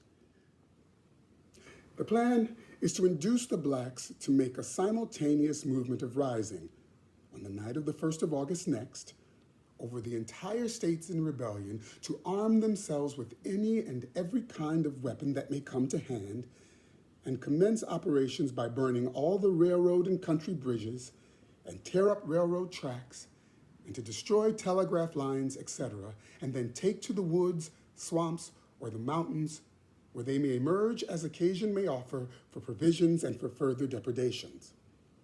No blood is to be shed except in self-defense. The corn will be ripe about the 1st of August, and with this and hogs running in the woods, and by foraging upon the plantations by night, they can subsist. This is the plan in substance, and if we can obtain a concerted movement at the time named, it will doubtless be successful. Such plans came to naught for the simple reason that there was an easier way involving freedom with less risk. The South preened itself on the absence of slave violence. Governor Walker of Florida said in his inaugural in 1865, "Where, in all of the records of the past, does history present such an instance of steadfast devotion, unwavering attachment, and constancy as was exhibited by the slaves of the South throughout the fearful contest that has just ended? The country invaded, homes desolated, the master absent in the army or forced to seek safety in flight, and leave the mistress and her helpless infants unprotected, with every incitement to insubordination and instigation, to rapine and murder, no instance of insurrection, and scarcely one voluntary desertion has been recorded." The changes upon this theme have been rung by Southern orators many times since. The statement, of course, is not quite true. Hundreds of thousands of slaves were evidently leaving their masters' homes and plantations. They did not wreak vengeance on unprotected women. They found an easier, more effective, and more decent way to freedom. Men go wild and fight for freedom with bestial ferocity when they must, where there is no other way. But human nature does not deliberately choose blood, at least not black human nature. On the other hand, for every slave that escaped to the Union Army, there were 10 left on the untouched and inaccessible plantations. Another step was logical and inevitable. The men who handled a spade for the Northern armies, the men who fed them, and as spies brought in information, could also handle a gun and shoot. Without legal authority, and in spite of it, suddenly the Negro became a soldier. Later, his services as soldier were not only permitted, but were demanded to replace the tired and rebellious white men of the North. But as a soldier, the Negro must be free. The North started out with the idea of fighting the war without touching slavery. They faced the fact, after severe fighting, that Negroes seemed a valuable asset as laborers, and they therefore declared them contraband of war. It was but a step from that to attract and induce Negro labor to help the Northern armies.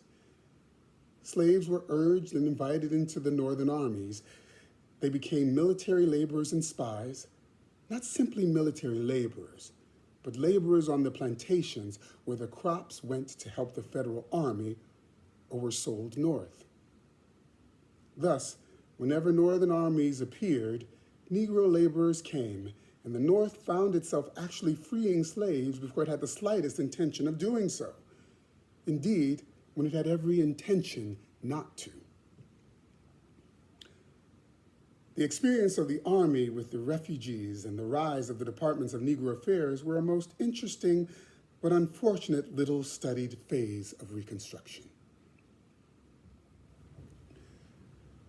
Yet it contained, in a sense, the key to the understanding of the whole situation. At first, the rush of the Negroes from the plantation came as a surprise and was variously interpreted.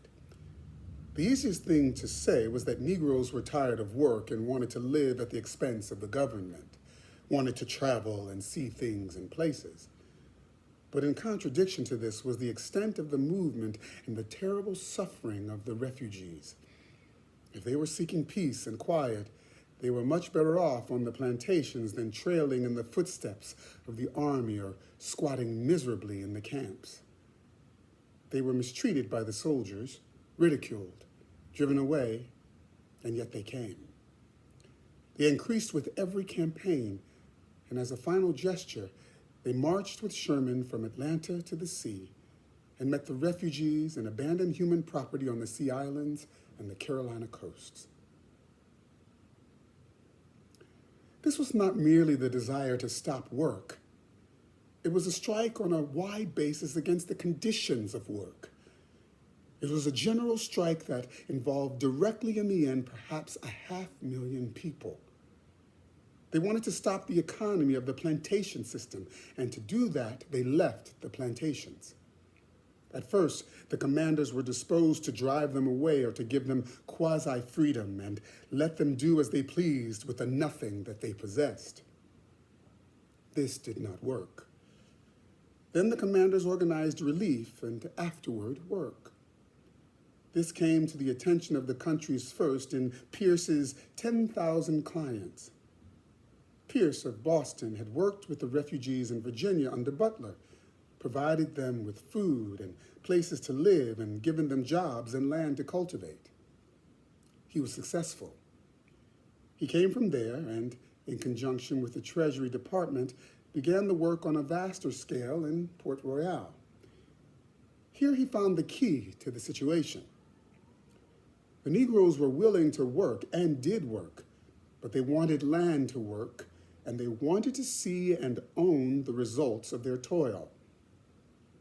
It was here and in the West and the South that a new vista opened. Here was a chance to establish an agrarian democracy in the South, peasant holders of small properties, eager to work and raise crops amenable to suggestion and general direction. All they needed was honesty in treatment and education. Wherever these conditions were fulfilled, the result was little less than phenomenal. This was testified to by Pierce in the Carolinas, by Butler's agents in North Carolina, by the experiment of the Sea Islands, by Grant's Department of Negro Affairs under Eaton, and by Banks' direction of Negro labor in Louisiana. It is astonishing how this army of striking labor furnished in time 200,000 federal soldiers whose evident ability to fight decided the war. General Butler went from Virginia to New Orleans to take charge of the city newly captured in April 1862. Here was a whole city half filled with blacks and mulattoes, some of them wealthy free Negroes and soldiers who came over from the Confederate side and joined the Federals.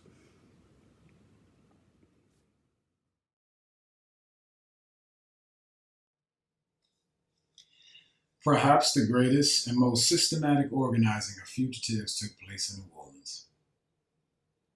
At first, Butler had issued orders that no slave would be received in New Orleans. Many planters were unable to make slaves work or to support them and sent them back at the federal lines, planning to reclaim them after the war was over. Butler emancipated these slaves in spite of the fact that he knew it was against Lincoln's policy. As the flood kept coming, he seized abandoned sugar plantations and began to work them with Negro labor for the benefit of the government. By permission of the War Department and under the authority of the Confiscation Act, Butler organized colonies of fugitives and regulated employment. His brother, Colonel Butler, and others worked plantations hiring the Negro labor. The Negroes stood at Butler's right hand, and during the trying time of his administration, and particularly the well-to-do Free Negro group, were his strongest allies. He was entertained at their tables and brought down on himself the wrath and contempt not simply of the South, but even of the North. He received the black regiment and kept their black officers who never forgot him. Whatever else he might have been before the war, or proved to be afterwards, the colored people of Louisiana, under the proper sense of good you have done to the African race in the United States, beg leave to express to you their gratitude. From 1862 to 1865, many different systems of caring for the escaped slaves and their families in the area were tried. Butler and his successor Banks each sought to provide for the thousands of destitute freedmen with medicine, rations, and clothing. When General Banks took command, there was suffering, disease, and death among the 150,000 Negroes. On January 30th, 1863, he issued a general order making labor on public works and elsewhere compulsory for Negroes who had no means of support. Just as soon, however, as Banks tried to drive the freedmen back to the plantations and have them work under a half-military slave regime, the plan failed. It failed not because the Negroes did not want to work, but because they were striking against these particular conditions. When, because of wide protest, he began to look into the matter, he saw a clear way.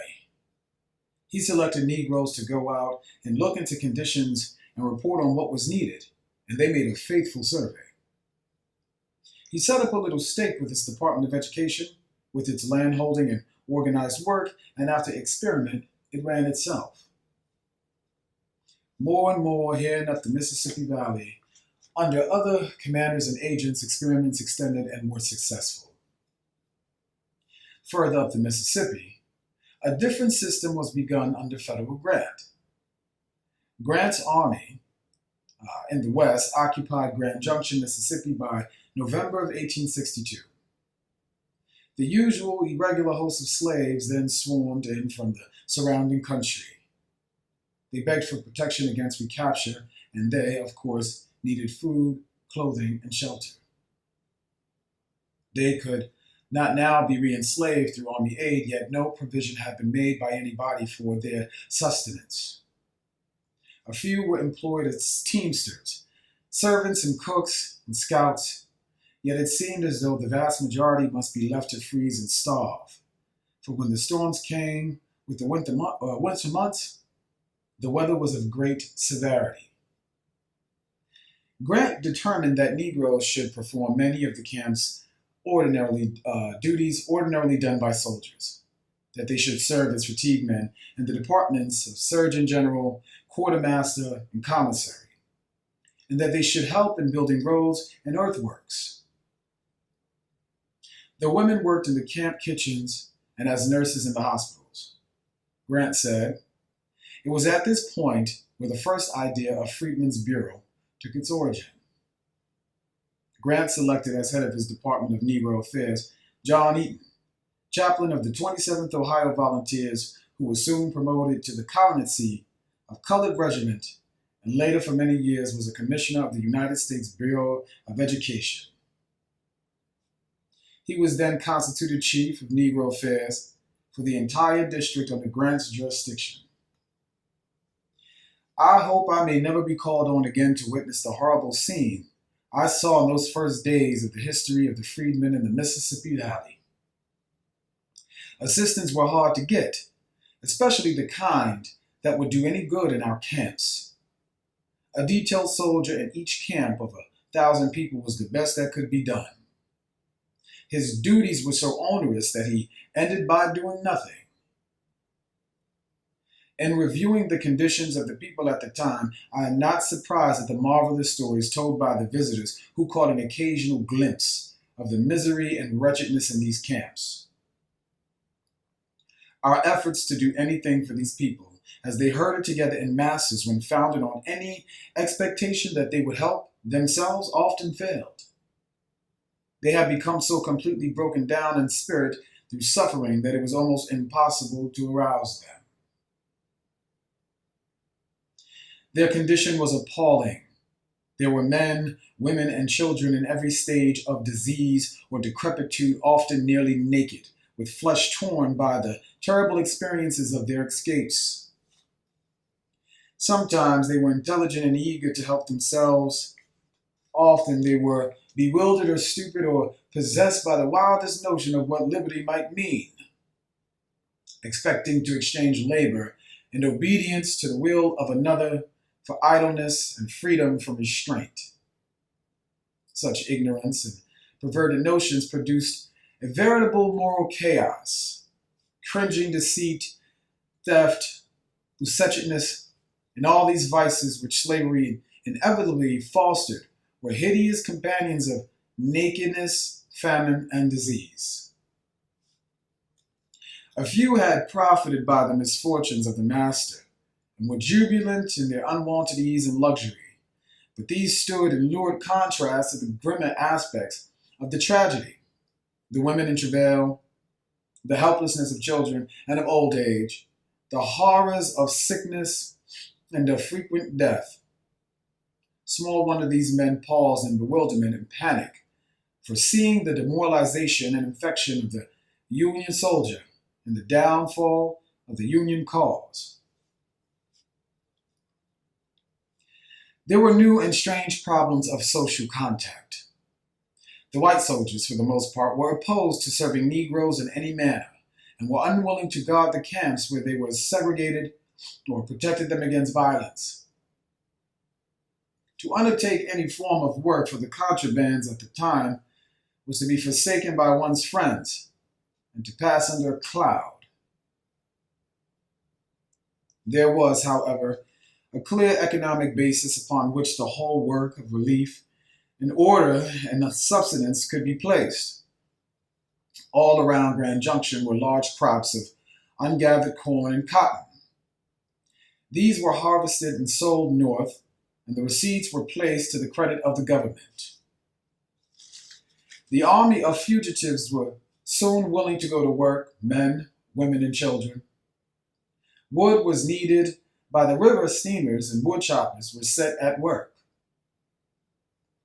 Eaton fixed the wages for this industry and kept accounts of the workers. He saw to it that all of them had sufficient food and clothing, and rough shelter was built for them. Citizens round about who had not abandoned their plantations were allowed to hire labor on the same terms as the government or that the government was using. Very soon, the freedmen became self-sustaining and gave little trouble.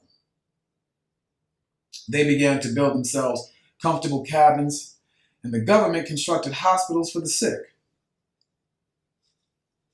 In the case of the sick and dependent, a tax was laid on the wages of workers.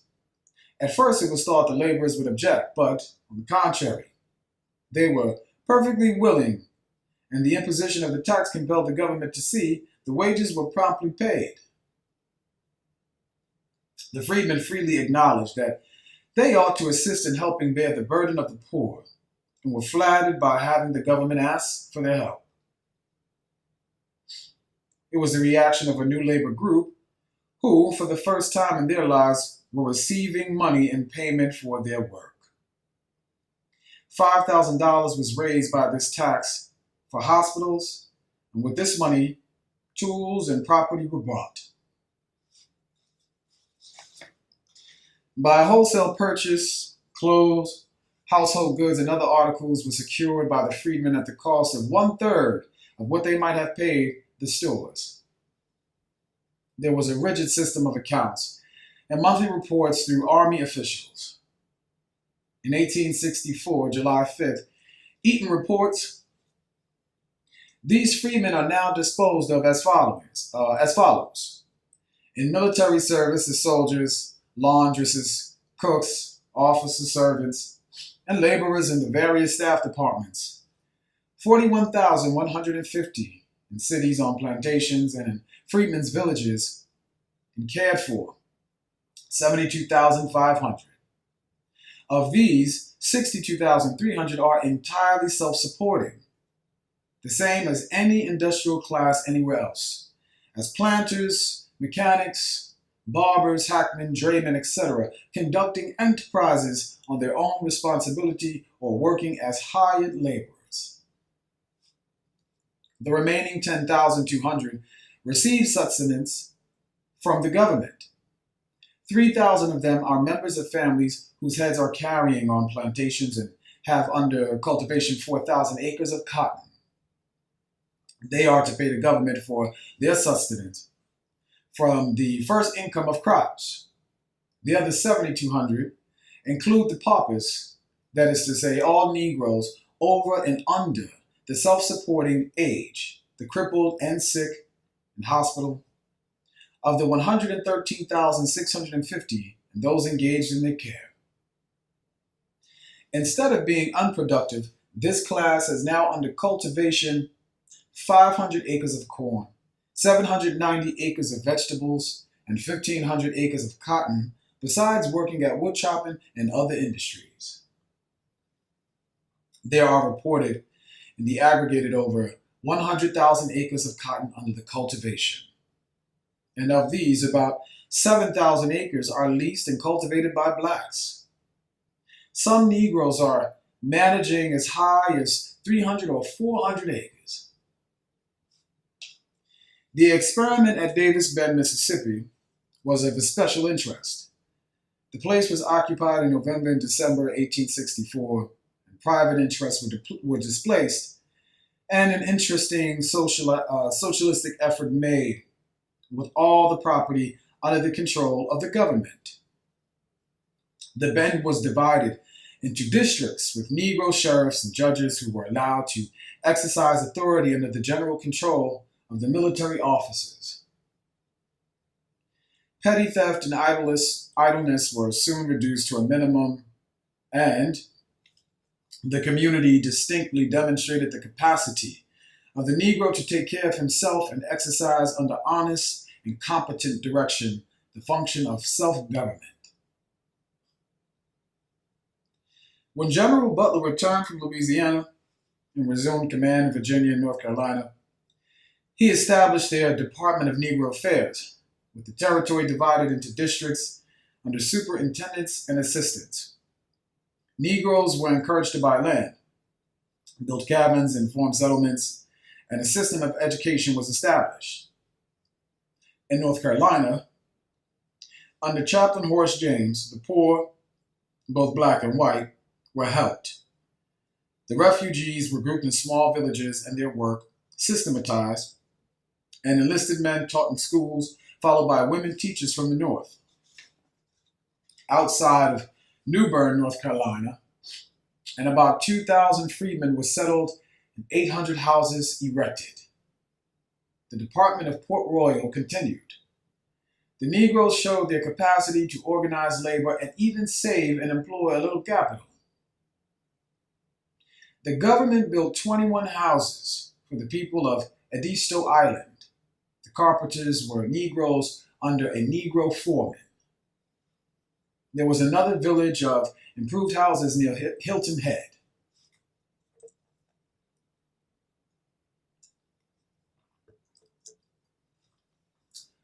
Next, as to the development of manhood, this has been shown in the first place in the prevalent disposition to acquire land. It did not appear our first introduction to these people.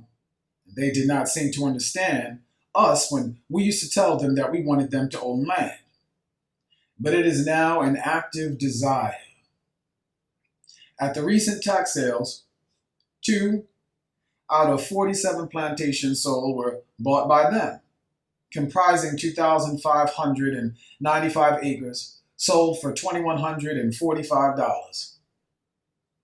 In other cases, the Negroes had authorized the superintendent to bid for them, but the land was reserved by the United States. One of the purchases was that made by Harry, noted above.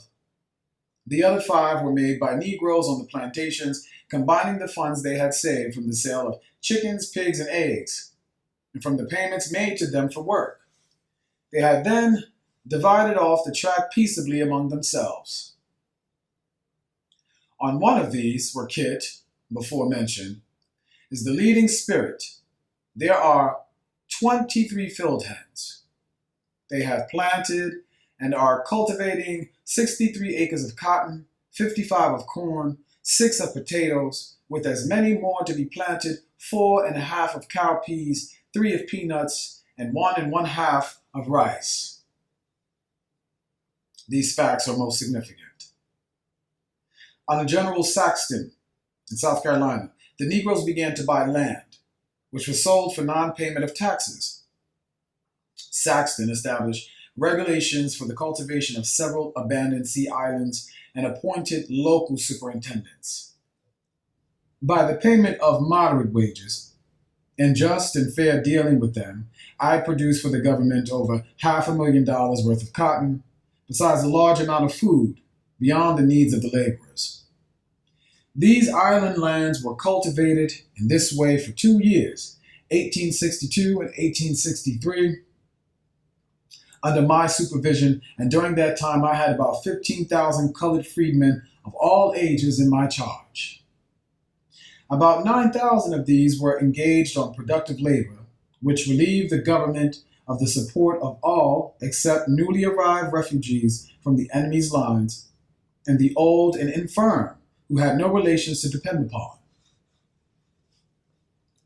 The increase of industry and thrift of the freedmen was illustrated by their conduct in South Carolina before the organization of the Freedmen's Bureau by the decreasing government expenditure for their support. The expense in the Department of the South in 1863 was $41,544, but the monthly expense of that year was steadily reduced until in December it was less than $1,000. Into this fairly successful land and labor control was precipitated a vast and unexpected flood of refugees from previously untouched strongholds of slavery. Sherman made his march to the sea from Atlanta, cutting the Cotton Kingdom into 2 as Grant had invaded it along the Mississippi. The first intimation given me that many of the freedmen would be brought hither from Savannah came in the form of a request from the general that I would call at once to plan the reception of 700 who had been at Wath in an hour. This was Christmas Day, and at 4 p.m., we had 700, mainly women, old men, and children before us. A canvass since made shows that half of them had traveled from Macon, Atlanta, and even Chattanooga. They were all utterly destitute of blankets, stockings, or shoes, and among the 700, there were not 50 articles in the shape of pots or kettles or other utensils for cooking, no axes, very few coverings for many heads, and children wrapped in the only article not worn in some form by the parents. Frantic appeals went out for the mass of Negro refugees who followed them. A few days after Sherman entered Savannah, Secretary of War Stanton came in person from Washington. He examined the condition of the liberated Negroes found in that city. He assembled 20 of those who were deemed their leaders. Among them were barbers, pilots and sailors, some ministers, and others who had been overseers of cotton and rice plantations. Mr. Stanton and General Sherman gave them a hearing. As a result of this investigation into the perplexing problems as to what to do with the growing masses of unemployed Negroes and their families, General Sherman issued his Epic Make It Sea Island Circular, January 18, 1865. In this paper, the islands from Charleston south, the abandoned rice fields along the rivers for 30 miles back from the sea, and the country bordering St. Johns River, Florida, were reserved for the settlement of Negroes made free by the acts of war and the proclamation of the president. General Rufus Saxton was appointed Inspector of Settlements and Plantations and was required to make proper allotments and give possessory titles and defend them until Congress should confirm his actions. It was a bold move. Thousands of Negro families were distributed under his circular, and the freed people regarded themselves for more than 6 months as in permanent possession of these abandoned lands. Taxes on the freedmen furnished most of the funds to run these first experiments. On all plantations, whether owned or leased, where freedmen were employed, a tax of 1% per pound of cotton and a proportional amount on all other products was to be collected as a contribution in support of the helpless among the freed people. A similar tax, varying with the value of the property, was levied by the government upon all leased plantations in lieu of rent.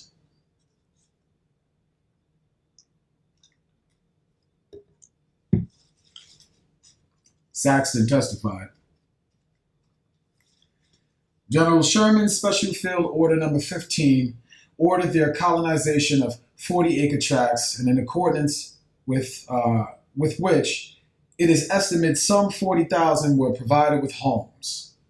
Public meetings were held, and every exertion used by those whose duty it was to execute this order to encourage immigration to the Sea Islands, and the faith of the government was solemnly pledged to maintain them in possession. The greatest success attended the experiment, and although the planting season was very far advanced before the transportation to carry the colonists to the Sea Islands could be obtained, and the people were destitute of animals and had but few agricultural implements and the greatest difficulty in procuring seeds. Yet they went out, worked with energy and diligence to clean up the ground to waste by 3 years neglected, and thousands of acres were planted, and provisions enough were raised for those who were located in season to plant, besides a large amount of Sea Island cotton for market. The seizure of some 549,000 acres of abandoned land in accordance with the Act of Congress and orders from the head of the Bureau for the Freedmen and Refugees still further strengthened these ignorant people in the conviction that they were to have the lands of their late masters, and with the other reasons before stated caused a great unwillingness on the part of the freedmen to make any contracts whatsoever. But this refusal arises from no desire on their part to avoid labor, but from the causes above stated. To test the question of their forethought and prove that some of the race at least thought of the future, I established in October 1864 a savings bank for the freedmen of Beaufort District and vicinity. More than $240,000 had been deposited into this bank by freedmen since its establishment. I consider that the industrial problem has been satisfactorily solved at Port Royal, and that in common with other races, the Negro has industry, prudence, forethought, and an ability to calculate results. Many of them have managed plantations for themselves and show an industry and sagacity that will compare favorably in their results, making due allowances with those of white men. Eventually, General Saxton settled nearly 30,000 Negroes on the Sea Islands and adjacent plantations, and 17,000 were self-supporting within a year, while 12,000 or 13,000 were still receiving rations. It was distinctly understood that they and their farms would be held responsible for the payment. In other such cases, the government had found that such a debt was a safe and short one. Negroes worked fewer hours and had more time for self-expression. Exports were less than during slavery. At that time, the Negro were machines run with as little loss as possible to the single end of making money for their masters. Now, as it was in the West Indies, emancipation had enlarged the Negro's purchasing power, but instead of producing solely for export, he was producing to consume. His standard of living was rising. Along with this work of the Army, the Treasury Department of the United States government was bestirring itself. The Secretary of the Treasury, Salmon P. Chase, early in 1862, had his attention called to the accumulation of cotton on the abandoned sea islands and plantations, and was sure there was an opportunity to raise more. He therefore began the organization of freedmen for cotton raising, and his successor, William Pitt Fessenden, inaugurated more extensive plans for the freedmen in all parts of the South, appointing agents and organizing freedmen's home colonies. On June 7, 1862, Congress held portions of the state in rebellion responsible for a direct tax upon the lands of the nation. And in addition, Congress passed an act authorizing the Secretary of the Department to appoint special agents to take charge of captured and abandoned property. Military officers turned over to the Treasury Department such property, and the plantations around Port Royal and Beaufort were disposed of at tax sales. Some were purchased by Negroes, but the greater number went to the Northerners. In the same way, in North Carolina, some turpentine farms were let to Negroes who managed them, or to whites who employed Negroes. In 1863, September 11th, the whole southern region was divided by the Treasury Department into 5 special agencies, each with a supervising agent for the supervision of abandoned property and labor. Early in 1863, General Lorenzo Thomas, the Adjutant General of the Army, was organizing colored troops along the Mississippi River. After consulting various Treasury agents and department commanders, including General Grant, and having also the approval of Mr. Lincoln, he issued the Milliken's Bend, Louisiana, April 15th, a lengthy series of instruction covering the territory bordering the Mississippi and including all the inhabitants. He appointed 3 commissioners, Messrs. Field, Schickle, and Livermore, to lease plantations and care for the employees.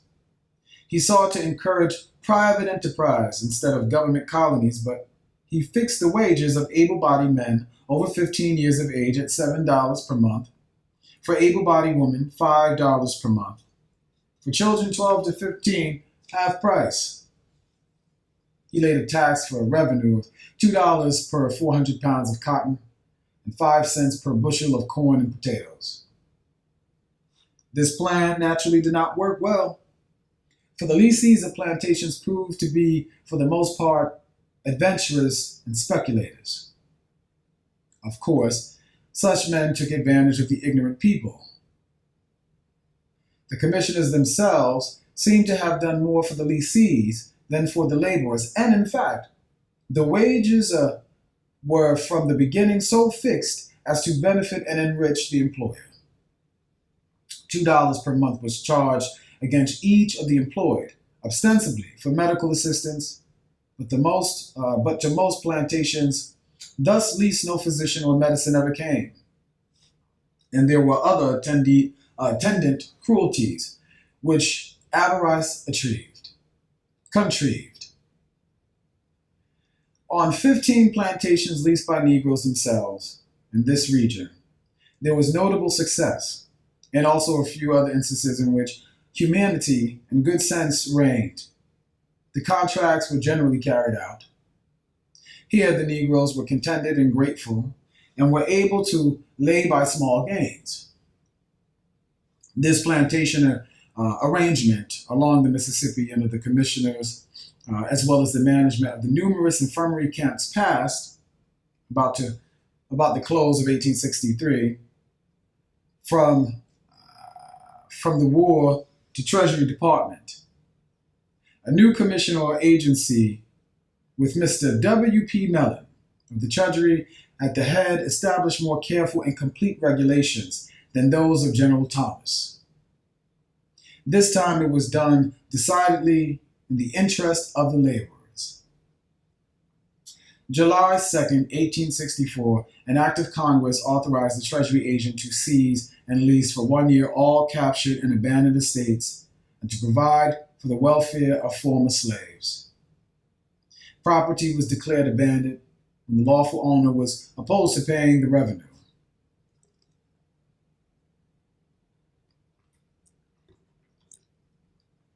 The Secretary of the Treasury, Fidesden, therefore issued a new series of regulations relating to freedmen and abandoned property. The rebellious states were divided into 7 districts, with a general agent and special agents. Certain tracts of land in each district were set apart for the exclusive use and working of the freedmen. These reservations were called freedmen labor colonies and were under the direction of the superintendents. Schools were established both in the home colonies and in the labor colonies.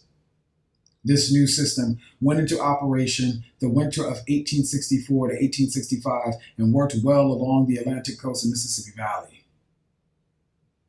In the Department of the Gulf, however, there was discord between the Treasury agents and the military authorities and among the Treasury officials themselves. The Treasury agents, in many cases, became corrupt, but these regulations remained in force until the Freedmen's Bureau was organized in 1865. By 1865, there was strong testimony as to the efficiency of the Negro worker. The question of the freedmen being self-supported no longer agitated the minds of careful observers. Carl Schutz felt warranted in 1865 in asserting, "Many freedmen, not single individuals, but whole plantation gangs, are working well, others are not.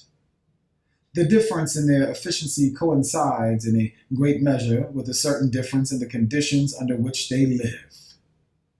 The conclusion lies near that if the conditions under which they work well become general, their efficiency as free laborers will become general also, aside from individual exceptions. Certain it is that by far the larger portion of the work done in the South is done by the freedmen." Whitelaw Reid said in 1865, "Whoever has read what I have written about the cotton fields of St. Helena will need no assurance that another cardinal sin of the slave, his laziness, inborn and inerectable, as we were always told by his masters, is likewise disappearing under the stimulus of freedom and necessity. Dishonesty and indolence then were the creation of slavery, not the necessary and constitutional faults of the Negro character. Returning from St. Helena in 1865, Dr. Richard Fuller was asked what he thought of the experiment of free labor, as exhibited among his former slaves, and how it contrasted with the old order of things. "I never saw St. Helena look so well," was his instant reply. "Never saw as much land there under cultivation, never saw the same general evidences of prosperity, and never saw Negroes themselves appearing so well or so contented." Others noticed, however, that the islands about Beaufort were in a better condition than those near the encampments of the United States soldiers. Wherever poultry could be profitable, peddled in the camps, cotton had not been grown, nor had the Negroes developed so readily into industrious and orderly communities. Similar testimony came from the Mississippi Valley in the West, and from border states like Virginia and North Carolina. To the aid of the government, and even before the government took definite organized hold, came religious and benevolent organizations. The first was the American Missionary Association, which grew out of the Organization for the Defense of Negroes who rebelled and captured the slave ship Amistad and brought it into Connecticut in 1837. When this association heard from Butler and Pierce, it responded promptly and had several representatives at Hampton and South Carolina before the end of the year 1861. They extended their work in 1862 and 1863, establishing missions down the Atlantic coast and in Missouri and along the Mississippi. By 1864, they had reached the Negroes in nearly all of the southern states. The reports of Pierce, DuPont, and Sherman aroused the whole North. Churches and missionary societies responded. The Friends contributed. The work of the Northern benevolent societies began to be felt, and money, clothing, and finally, men and women as helpers and teachers came to the various centers. The scope of our work was greatly enlarged by the arrival of white refugees, a movement which later assumed very large proportions.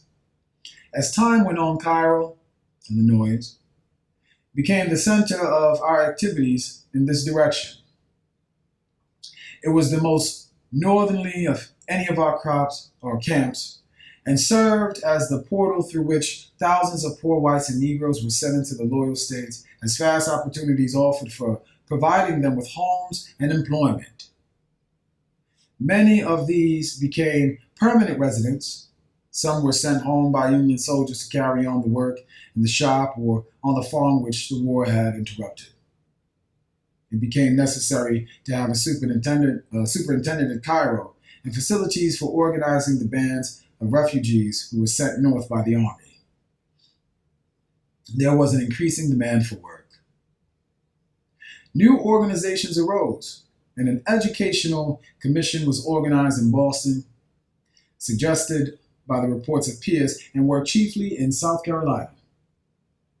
Afterward, it became the New England Freedmen's Aid Society and worked in all the southern states. February 22, 1862, the National Freedmen's Relief Association was formed in New York City. During the first year, it worked on the Atlantic coast and then brought into the whole South.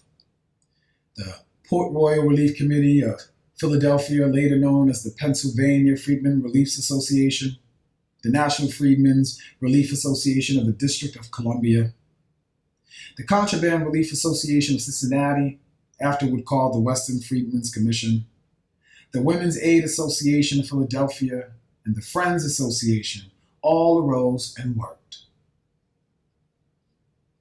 The number increased and extended into the North. The Christian Commission, organized for the benefit of soldiers, turned its attention to Negroes. In England, at Manchester and London, were Freedmen's Aid Societies, which raised funds, and funds were received from France and Ireland.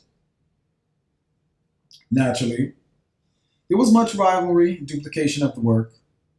A union of effort was suggested in 1862 by the Secretary of the Treasury and accomplished March 22nd, 1865, when the American Freedmen's Union Commission was incorporated with branches in the chief cities. Among its officers were Chief Justice Chase and William Lloyd Garrison. In 1861, two large voluntary organizations to reduce suffering and mortality among the freedmen were formed. The Western Sanitary Commission at St. Louis and the United States Sanitary Commission at Washington, with branches in leading cities, then began to relieve the distress of the freedmen. Hospitals were improved, supplies distributed, and Yeatsman's plan for labor devised. Destitute white refugees were helped to a large extent, but even then, all of those efforts reached but a small portion of the mass of people freed from slavery. Late in 1863, President Yeatman of the Western Sanitary Commission visited the freedmen in Mississippi Valley. He saw the abuse of the leasing system and suggested a plan for organizing free labor and leasing plantations. It provided for a bureau established by the government to take care of leasing land to secure justice and freedom to the freedmen. Hospitals, farms, and homes for the young and aged were to be established. Schools with compulsory attendance were to be opened. Yeatman accompanied Mellon, the agent of the department, to Vicksburg in order to inaugurate the plan and carry it into effect. His plan was adopted by Mellon and was, on the whole, the most satisfactory. Thus, confusion and lack of system were the natural result of the general strike. Yet the Negroes had accomplished their first aim in those parts of the South dominated by the Federal Army. They had largely escaped from the plantation discipline, were receiving wages as free laborers, and had protection from violence and justice, and some of court. About 20,000 of them were in the District of Columbia, 100,000 in Virginia, 50,000 in North Carolina, 50,000 in South Carolina, and as many more each in Georgia and Louisiana. The valley of the Mississippi was filled with settlers under the Treasury Department and the Army. Here were nearly 500,000 former slaves, but there were 3,500,000 more. These Negroes needed only the assurance that they would be freed and the opportunity of joining the Northern Army. In larger and larger numbers, they filtered into armies of the North. And in just the proportion of the Northern armies became in earnest and proposed actually to force the South to stay in the Union and not to make simply a demonstration, in just such proportion, the Negroes became valuable as laborers and doubly valuable as withdrawing labor from the South. After the first foolish year, when the South woke up to the fact that there was going to be a real long war, and the North realized just what war meant in blood and money, the whole relation of the North to the Negro and the Negro to the North changed. The position of the North was strategic. His was the only appeal which would bring sympathy from Europe despite strong economic bonds with the South and prevent recognition of Southern nation built on slavery. The free Negroes in the North, together with the abolitionists, were clamoring. To them, a war against the South simply had to be a war against slavery. Gradually, abolitionists no longer need fear the mob. Disgruntled leaders of church and state began to talk of freedom. Slowly but surely, an economic dispute and political test of strength took on the aspects of a great moral crusade.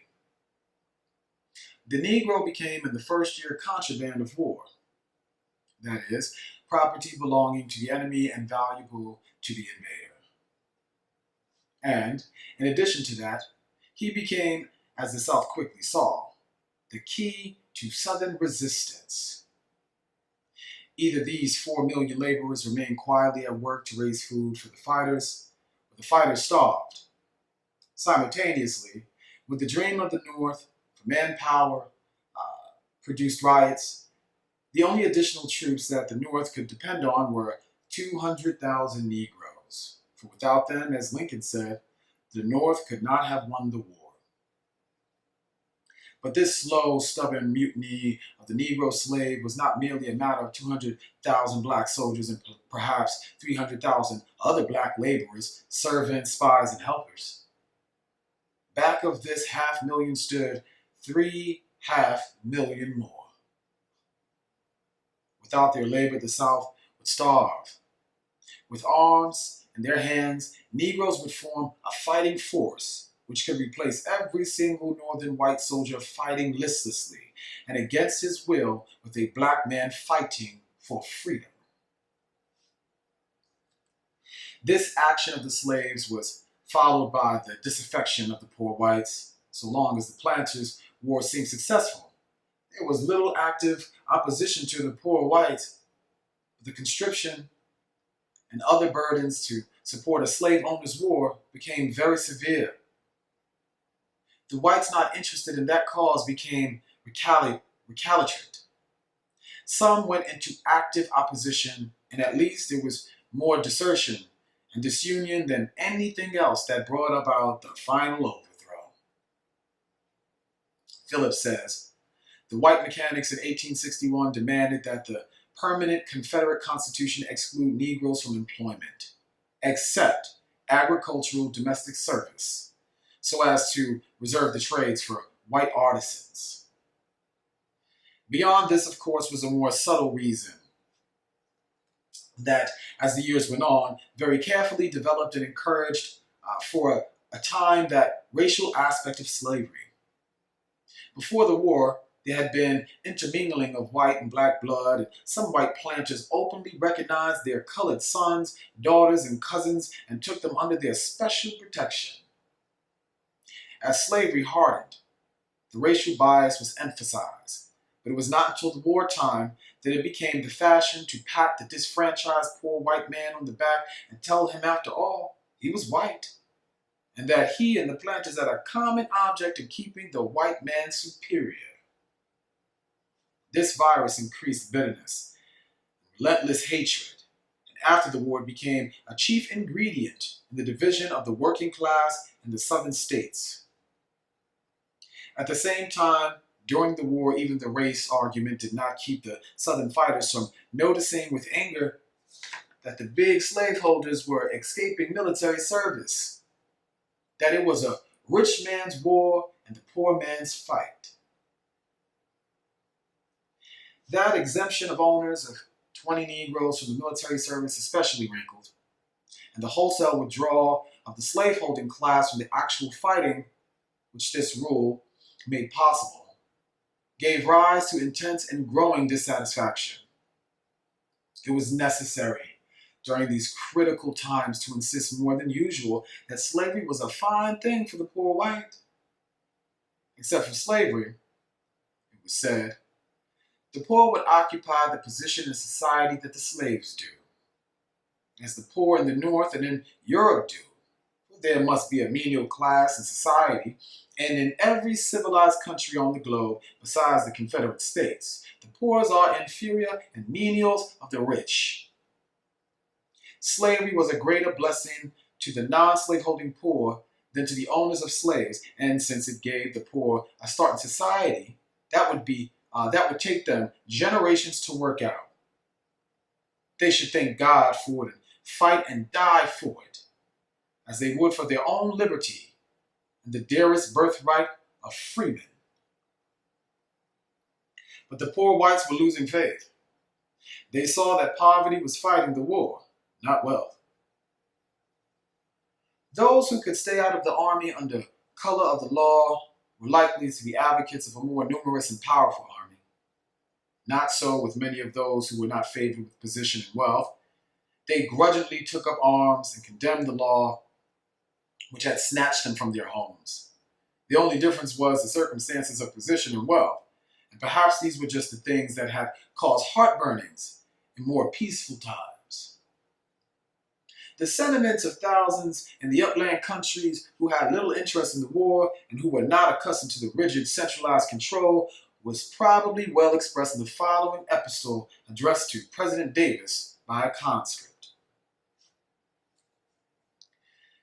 It is with intense and multifariously proud satisfaction that he gazes for the last time upon our holy flag, that symbol and sign of an adorned trinity, cotton, niggers, and chivalry. This attitude of the poor whites had in it as much fear and jealousy of Negroes as disaffection with slave barons. Economic rivalry with blacks became a new and living threat as the blacks became laborers and soldiers in a conquering northern army. If the Negro was to be free, where would the poor white be? Why should he fight against the blacks and his victorious friends? The poor white not only began to desert and run away, but thousands followed the Negro into the northern camps. Meantime, with perplexed and laggard steps, the United States government followed the footsteps of the black slave. It made no difference how much Abraham Lincoln might protest that this was not a war against slavery, or as General McDowell, if it would not be well to allow the armies to bring back those fugitive slaves which have crossed the Potomac with our troops, a communication which was marked secret. It was in vain that Lincoln rushed entreaties and the commands of Fremont, Missouri, not to emancipate the slaves of rebels, and then had to hasten similar orders to Hunter in South Carolina. The slave, despite every effort, was becoming the center of the war. Lincoln, with his uncanny insight, began to see it. He began to talk about compensation for emancipated slaves, and Congress, following almost too quickly, passed the Confiscation Act in August 1861, freeing slaves which were actually used in war by the enemy. Lincoln then suggested that provision be made for colonization of such slaves. He simply could not envisage free Negroes in the United States. What would become of them? What would they do? Meantime, the slave kept looming. New Orleans was captured, and the whole black population of Louisiana began streaming toward it. When Vicksburg fell, the center of perhaps the vastest Negro population in North America was tapped. They rushed into the Union lines. Still, Lincoln held off and watched symptoms. Greeley's prayer of 20 millions received the curt answer less than a year before emancipation that the war was not to abolish slavery, and if Lincoln could hold the country together and keep slavery, he would do it. But he could not, and he had no sooner said this than he began to realize that he could not. In June 1862, slavery was abolished in the territories. Compensation with possible colonization was planned for the District of Columbia. Representatives and senators from the border states were brought together to talk about extending this plan to their states, but they hesitated. In August, Lincoln faced the truth front forward, and that truth was not simply that Negroes ought to be free, it was that thousands of them were already free, and that either the power which slaves put into the hands of the South was to be taken from it, or the North could not win the war. Either the Negro was to be allowed to fight, or draft itself would not bring enough white men into the army to keep up the war. More than that, unless the North faced the world with the moral strength of declaring openly that they were fighting with the emancipation for the emancipation of slaves, they would probably find that the world would recognize the South as a separate union, that ports would be opened, that trade would begin, and that despite all the military advantage of the North, the war would be lost. In August 1862, Lincoln discussed emancipation as a military measure. In September, he issued his preliminary proclamation on January 1st, 1863. He declared that the slaves of all persons in rebellion were henceforward and forever free. The guns at Sumter, the marching armies, the fugitive slaves, the fugitives as contraband, spies, servants, and laborers, the Negro as soldier, as citizen, as voter. These steps came from 1861 to 1868 with regular beat that was almost rhythmic. It was the price of the disaster of war. It was a price that few Americans at first dreamed of paying or wanted to pay. The North was not abolitionist. It was overwhelmingly in favor of Negro slavery so long as it did not interfere with Northern money-making. But on the other hand, there was a minority of the North who hated slavery with perfect hatred, who wanted no union with slaveholders, who fought for freedom and treated Negroes as men. As the abolition democracy gained in prestige and in power, they appeared as prophets, and led by statesmen, they began to guide the nation out of the morass into which it had fallen. They had their black friends, and their new freedom became gradually the leaders of a reconstruction of democracy in the United States. While marching, millions sang the noblest war song of the ages to the tune of John Brown's Body. Mine eyes have seen the glory of the coming of the Lord. He is trampling out of the village where the grapes of wrath are stored. He hath loosed the fateful lightning of his terrible swift sword. His truth is marching on.